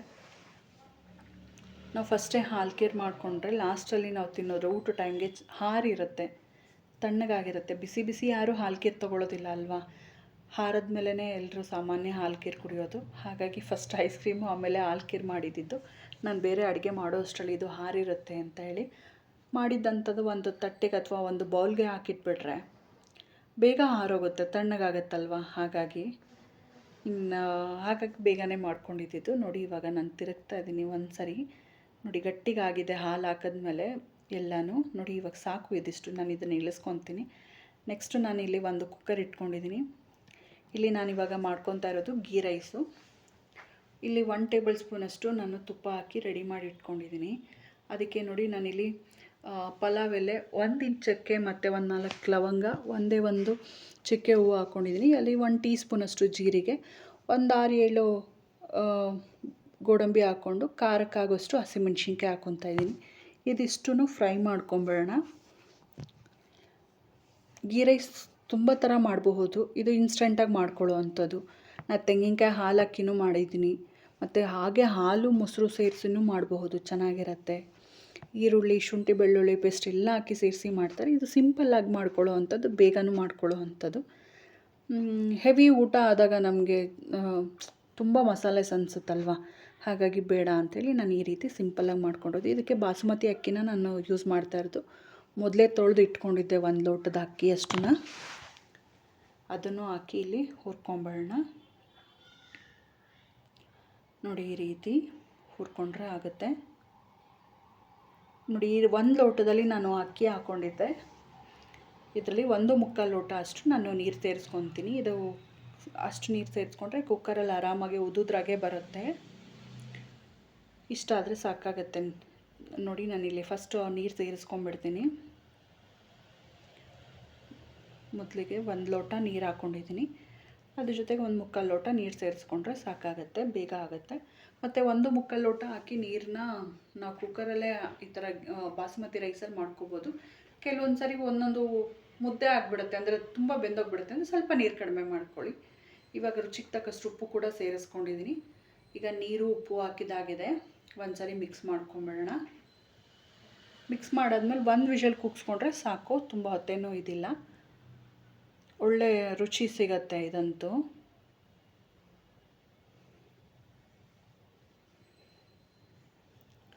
ಈಗ ಒಂದು ಲಿಡ್ ಕ್ಲೋಸ್ ಮಾಡ್ತಾನೆ. ಲಿಡ್ ಕ್ಲೋಸ್ ಮಾಡಾದ್ಮೇಲೆ 1 ವಿಷಲ್ ಸಾಕು, ತುಂಬ ಏನು ಬೇಡ, 2 3 ಏನು ಬೇಡ, ಇದು ಒಂದೇ 1 ವಿಷಲ್ ಹಾಕಿದ್ರೆ ಸಾಕು. ನೋಡಿ ಈಗ ವಿಷಲ್ ಹೋಗಿದೆ, ನಾನು ತೋರಿಸ್ತೀನಿ ಎಷ್ಟು ಚೆನ್ನಾಗಾಗಿದೆ. ಉದುದ್ರಾಗಿ ಬಂದಿದೆ, ತುಂಬ ಚೆನ್ನಾಗೂ ಆಗಿದೆ, ಹಾರಿದೆ ಕುಕ್ಕರು. ನೋಡಿ ಎಲ್ಲೂ ಮುದ್ದೆ ಆಗಿಲ್ಲ, ಅನ್ನ ಉದುದ್ರಾಗಾಗಿದೆ, ರುಚಿನೂ ಚೆನ್ನಾಗಿದೆ. ಸೊ ನೀವು ಟ್ರೈ ಮಾಡಿ ಮನೆಯಲ್ಲಿ ಒಂದು ಸರಿ ಕುಕ್ಕರಲ್ಲಿ, ಚೆನ್ನಾಗಿರುತ್ತೆ ಅಂತೇಳಿ ನಾನು ಹೇಳ್ತೀನಿ. ಸೊ ಮೊದಲಿಗೆ ಹೇಳ್ದಂಗೆ ಯಾರೆಲ್ಲ ನನ್ನ ಚಾನಲ್ ಫಸ್ಟ್ ಟೈಮ್ ನೋಡ್ತಾಯಿದ್ರು, ಚಾನಲ್ ಸಪೋರ್ಟ್ ಮಾಡಿ, ಸಬ್ಸ್ಕ್ರೈಬ್ ಆಗಿ ನೋಡಿ ಅಂತ ಹೇಳಿ ಕೇಳ್ತೀನಿ. ಸಪೋರ್ಟ್ ಮಾಡಿ ಇದೇ ಥರ ನನಗೂ. ಸೊ ಒಂದು ಸರಿ ನೀಟಾಗಿ ಮಿಕ್ಸ್ ಮಾಡ್ಕೊಂಬಿಡೋಣ. ಸೊ ಇದಾಗಿದೆ. ಈಗ ನೆಕ್ಸ್ಟ್ ಇದನ್ನು ತೆಗೆದಿಟ್ಕೊತಾ ಇದ್ದೀನಿ.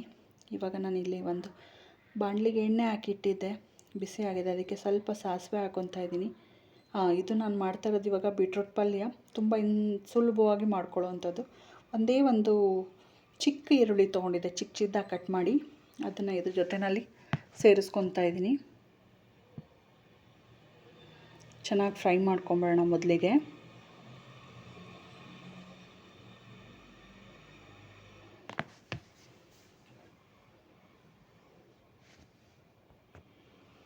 ನೋಡಿ ಈರುಳ್ಳಿ ಚೆನ್ನಾಗಿ ಫ್ರೈ ಆಗಬೇಕು.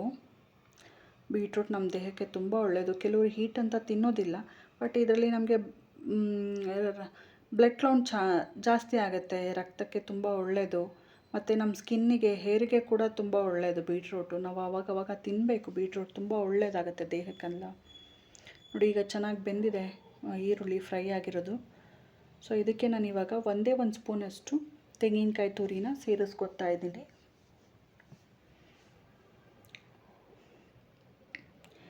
ಸಾಕು ಹುರಿದಿರೋದು. ಇವಾಗ ಮೊದಲೇ ತುರಿದಿಟ್ಕೊಂಡಂಥ ಒಂದೇ ಒಂದು ಚಿಕ್ಕ ಬೀಟ್ರೂಟು, ತುಂಬ ಚಿಕ್ಕದು, ಅದನ್ನು ಕೂಡ ಇದ್ರ ಜೊತೆಯಲ್ಲೇ ಸೇರಿಸ್ಕೊಂಡು ನಾನು ಇದನ್ನು ಹುರ್ಕೊತಾ ಇದ್ದೀನಿ. ಬೀಟ್ರೂಟ್ ಪಲ್ಯಕ್ಕೆ ನೀರು ಹಾಕೋ ಅವಶ್ಯಕತೆ ಇರೋದಿಲ್ಲ. ಬೀಟ್ರೂಟ್ ಈ ಥರ ತುರಿದಾಗ ನೀರಿನ ಅಂಶ ಬಿಟ್ಕೊಂಡಿರುತ್ತೆ.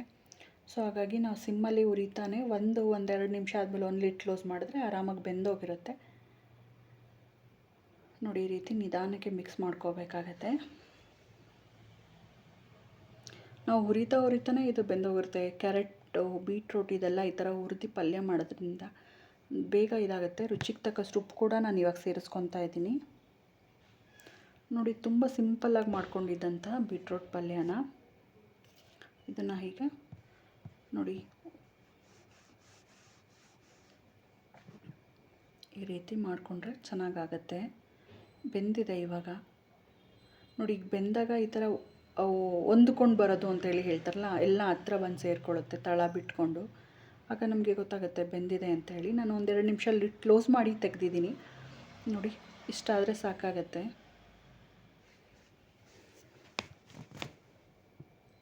ನೋಡಿ ಇವಾಗ ಚೆನ್ನಾಗಿ ಬೆಂದಿದೆ. ನೋಡಿ ತಳ ಎಲ್ಲ ಬಿಟ್ಕೊಂಡು ಬರ್ತಾ ಇದೆ.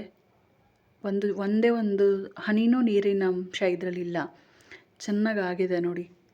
ಪಲ್ಯ ಈ ರೀತಿ ನಾವು ಬೆಳಗ್ಗೆ ಮಾಡಿದ್ರೆ ಸಂಜೆವರೆಗೂ ಇರುತ್ತೆ, ಏನೂ ತೊಂದರೆ ಇರೋದಿಲ್ಲ, ಹಾಳಾಗಲ್ಲ, ಏನೂ ಇಲ್ಲ.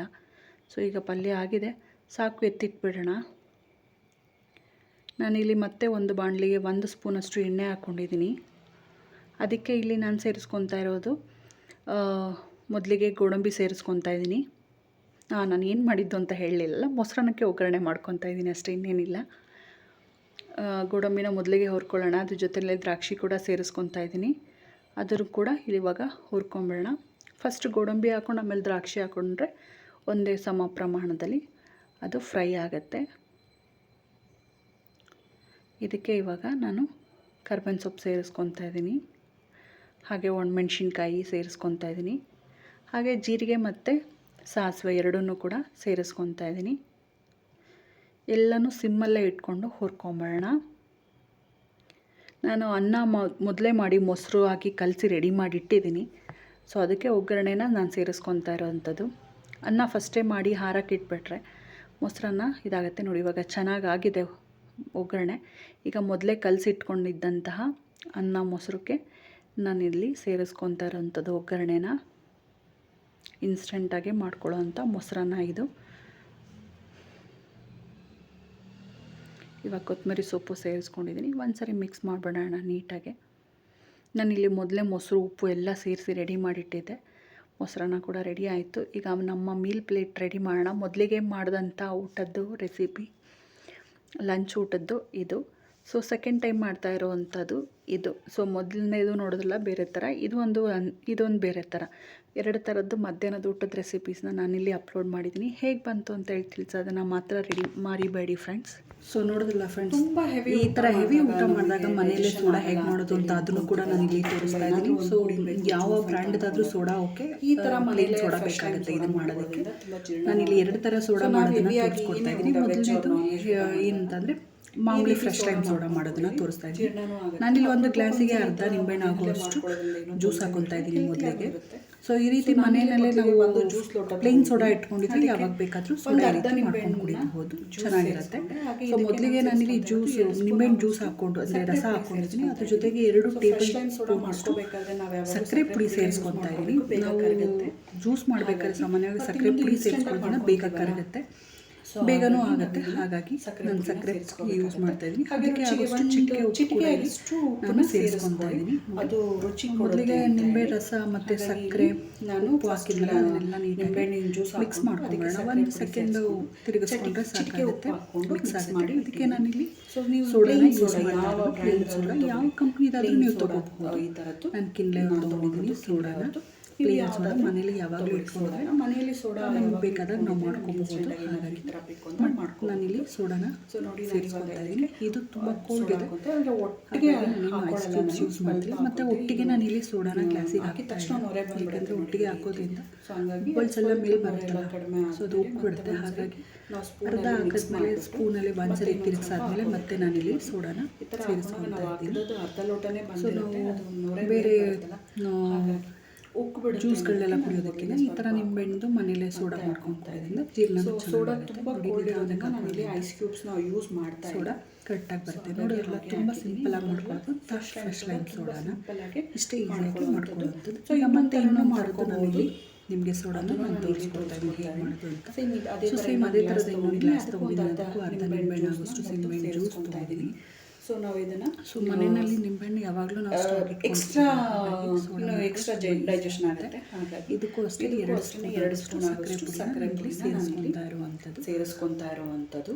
ಇದಕ್ಕೂ ಹಾಗೆಯೇ ಸಕ್ಕರೆ ಪುಡಿ ಮಾಡಿ ನಿಂಬೆಹಣ್ಣು ಜ್ಯೂಸ್ ಮಾಡ್ಕೊಂಡು ನಾವು ಚಿಟಿಕೆ ಉಪ್ಪು ಹಾಕೋದು ಚೆನ್ನಾಗಿ ರುಚಿಯಾಗುತ್ತಲ್ಲ, ಹಾಗಾಗಿ ಸಕ್ಕರೆ ಪುಡಿನ ಹಾಕ್ಕೊಡ್ತೀನಿ. ಸೊ ಇದಕ್ಕೆ ಏನಂದರೆ ಎಕ್ಸ್ಟ್ರಾ ಏನಂತಂದರೆ ಇಲ್ಲಿ ಕಾಳು ಮೆಣಸನ್ನ ನಾನು ಯೂಸ್ ಮಾಡ್ತಾ ಇದ್ದೀನಿ. ಹಾಗೆ ಪುದೀನ ಸೊಪ್ಪನ್ನ ಯೂಸ್ ಮಾಡ್ತಾ ಇದ್ದೀನಿ. ಈ ಥರ ನಿಂಬೆಹಣ್ಣು ಏನೋ ಲಂಚ್ ಹೆವಿ ಲಂಚ್ ಊಟ ಮಾಡಿದಾಗ ಮೊದಲಿಗೆ ಪುದೀನ ಸೋಡಾ ಮಾಡ್ಕೊಂಡು ನೀವು ಕುಡಿ. ಇದ್ರ ಜೊತೆಗೆ 4-5 ಪುದೀನ ಎಲೆ, 1 ಸೇರಿಸ್ಕೊಂಡು ನಿಂಬೆಹಣ್ಣಿಂದು ಪೀಸ್ ಕೂಡ 1/4 ಟೀ ಸ್ಪೂನ್ ಅಷ್ಟು ಪೆಪ್ಪರ್. ಸೊ ಅದನ್ನು ಮಿಕ್ಸ್ ಮಾಡ್ಕೊಂಡು ಕಡೆನೆ ಅದ್ರ ಜೊತೆಗೆ ಒಂದು ಸ್ವಲ್ಪ ಪೆಪ್ಪರ್ ಪುಡಿನ ಸೇರಿಸ್ಕೊಂಡು ಸೋಡಾ ಮಿಕ್ಸ್ ಮಾಡ್ಕೊತಾ ಇದ್ದೀನಿ. ಹೆವಿ ಊಟ ಆದಾಗ ಈ ರೀತಿ ಸೋಡಾ ಮಾಡ್ಕೊಂಡು ನೀವು ಕುಡೀರಿ ಅಂತ ಹೇಳಿ ನಾನು ಹೇಳ್ತೀನಿ. ಸೊ ತುಂಬ ಸಿಂಪಲಾಗಿ ಮಾಡ್ಕೊಳ್ಳೋವಂಥ ಮಸಾಲ ಸೋಡಾ ಕೂಡ ಇದು ಅಷ್ಟೇ ತುಂಬಾ ಜೀರ್ಣ ಆಗುತ್ತೆ. ತಿಳಿಸೋದನ್ನು ಮಾತ್ರ ಮರಿಬೇಡಿ. 2 ಥರದ್ದು. ಸೊ ಯಾರೆಲ್ಲ ಫಸ್ಟ್ ಟೈಮ್ ನನ್ನ ಚಾನಲ್ ನೋಡ್ತಾ ಇದ್ರು ಅವರಿಗೆಲ್ಲ ತುಂಬ ಧನ್ಯವಾದಗಳು. ಸಬ್ಸ್ಕ್ರೈಬ್ ಮಾಡಿ ರುಚಿಯಾಗಿ ಅಂತ ಕೇಳ್ತೀನಿ. ಸೊ ನಾವು ಇವತ್ತು ಮಾಡಿರುವಂಥ ತೋರಿಸಿರುವಂಥ ಲಂಚ್ ಮತ್ತು ಸೋಡಾ ಹೇಗಿತ್ತು ಇರುತ್ತೆ ನನಗೆ ತಿಳಿಸೋದನ್ನು ಮಾತ್ರ ಮರಿಬೇಡಿ. ಹಾಗೆ ಈಗ ನಮಗೆ ಈ ಥರ ಏನು ಬೇಡ, ನಾರ್ಮಲ್ ನಿಂಬೆಹಣ್ಣು ಜ್ಯೂಸ್ ಆದರೂ ಹೆವಿ ಊಟ ಆದಾಗ ಕುಡಿಬೋದು. ಸೊ ಅದನ್ನು ಹೀಗೆ ಅಂತಂದರೆ ತುಂಬ ಸಿಂಪಲ್ಲಾಗಿ ಅದನ್ನು ಮಾಡ್ಕೊಳ್ಳೋದು. ಈ ಹೆವಿ ಊಟ ಆದಾಗ ನಾವೇನಾದರೂ ಒಂದು ಎಕ್ಸ್ಟ್ರಾ ಜ್ಯೂಸ್ ತೊಗೋಬೇಕು ಅಂತೇಳಿ ಅನ್ನಿಸ್ದಾಗ ಈ ಥರ 3 ಯಾವುದೆಲ್ಲವಾದರೂ ಒಂದು ತೊಗೊಳ್ಳಿ, ತುಂಬ ಜೀರ್ಣನೂ ಚೆನ್ನಾಗಾಗುತ್ತೆ. ಸೊ ನಾನಿಲ್ಲಿ ಅದೇ ಥರ ಅರ್ಧ ನಿಂಬೆಹಣ್ಣು ಜ್ಯೂಸು ಮತ್ತು ಸಕ್ಕರೆ, ಇಲ್ಲಿ ಸಕ್ಕರೆ ಪುಡಿ ಸೇರಿಸ್ಕೊತಾ ಇಲ್ಲ, ಸಕ್ಕರೆನೇ ಹಾಕ್ಕೊತಾ ಇದ್ದೀನಿ. ಹಾಗೆ ಇಲ್ಲಿ ಮತ್ತು ನಾನು ಇದಕ್ಕೆ ಸ್ವಲ್ಪ ಸಾಲ್ಟು ಮತ್ತು ಏಲಕ್ಕಿ ಪುಡಿನೂ ಸೇರಿಸ್ಕೊತಾ ಇದ್ದೀನಿ. ಅದಕ್ಕೆ ಮತ್ತೆ ನೀರು ಹಾಕ್ಕೊತಾ ಇದ್ದೀನಿ. ನೀರನ್ನ ಬರೀ ಪ್ಲೇನ್ ವಾಟ್ರು, ಇಲ್ಲ ನೀರು ಎಕ್ಸ್ಟ್ರಾ ಏನೂ ಇದಿಲ್ಲ, ಸೋಡಾ ಏನೂ ಬೆಳೆಸ್ತಾ ಇಲ್ಲ. ಇಷ್ಟೇ, ಸಕ್ಕರೆ ಮತ್ತು ಉಪ್ಪು, ಏಲಕ್ಕಿ ಪುಡಿ, ನಿಂಬೆಹಣ್ಣು ರಸ ಹಾಕಿ ನೀರು ಹಾಕಿ ಮಿಕ್ಸ್ ಮಾಡ್ಕೊಳ್ಳೋವಂಥದ್ದು. ಇದು ಶುಗರ್ ಕಡಿಮೆ ಇರುತ್ತೆ. ಸೊ ನಾವಿಲ್ಲಿ ಏಲಕ್ಕಿ ಪುಡಿ ಹಾಕಿರೋದ್ರಿಂದ ಜೀರ್ಣನೂ ಚೆನ್ನಾಗಾಗುತ್ತೆ. ಎಕ್ಸ್ಟ್ರಾ ಏಲಕ್ಕಿ ಪುಡಿ ಹಾಕೊಂಡಿರೋದ್ರಿಂದ ಮತ್ತು ಏಲಕ್ಕಿ ಪೌಡರ್ನ ಚೆನ್ನಾಗಿ ನೋಡಿದ್ರಲ್ಲ. ಇಲ್ಲಿವರೆಗೂ ವಿಡಿಯೋ ನೋಡಿದ್ದಕ್ಕೆ ಧನ್ಯವಾದಗಳು ಫ್ರೆಂಡ್ಸ್.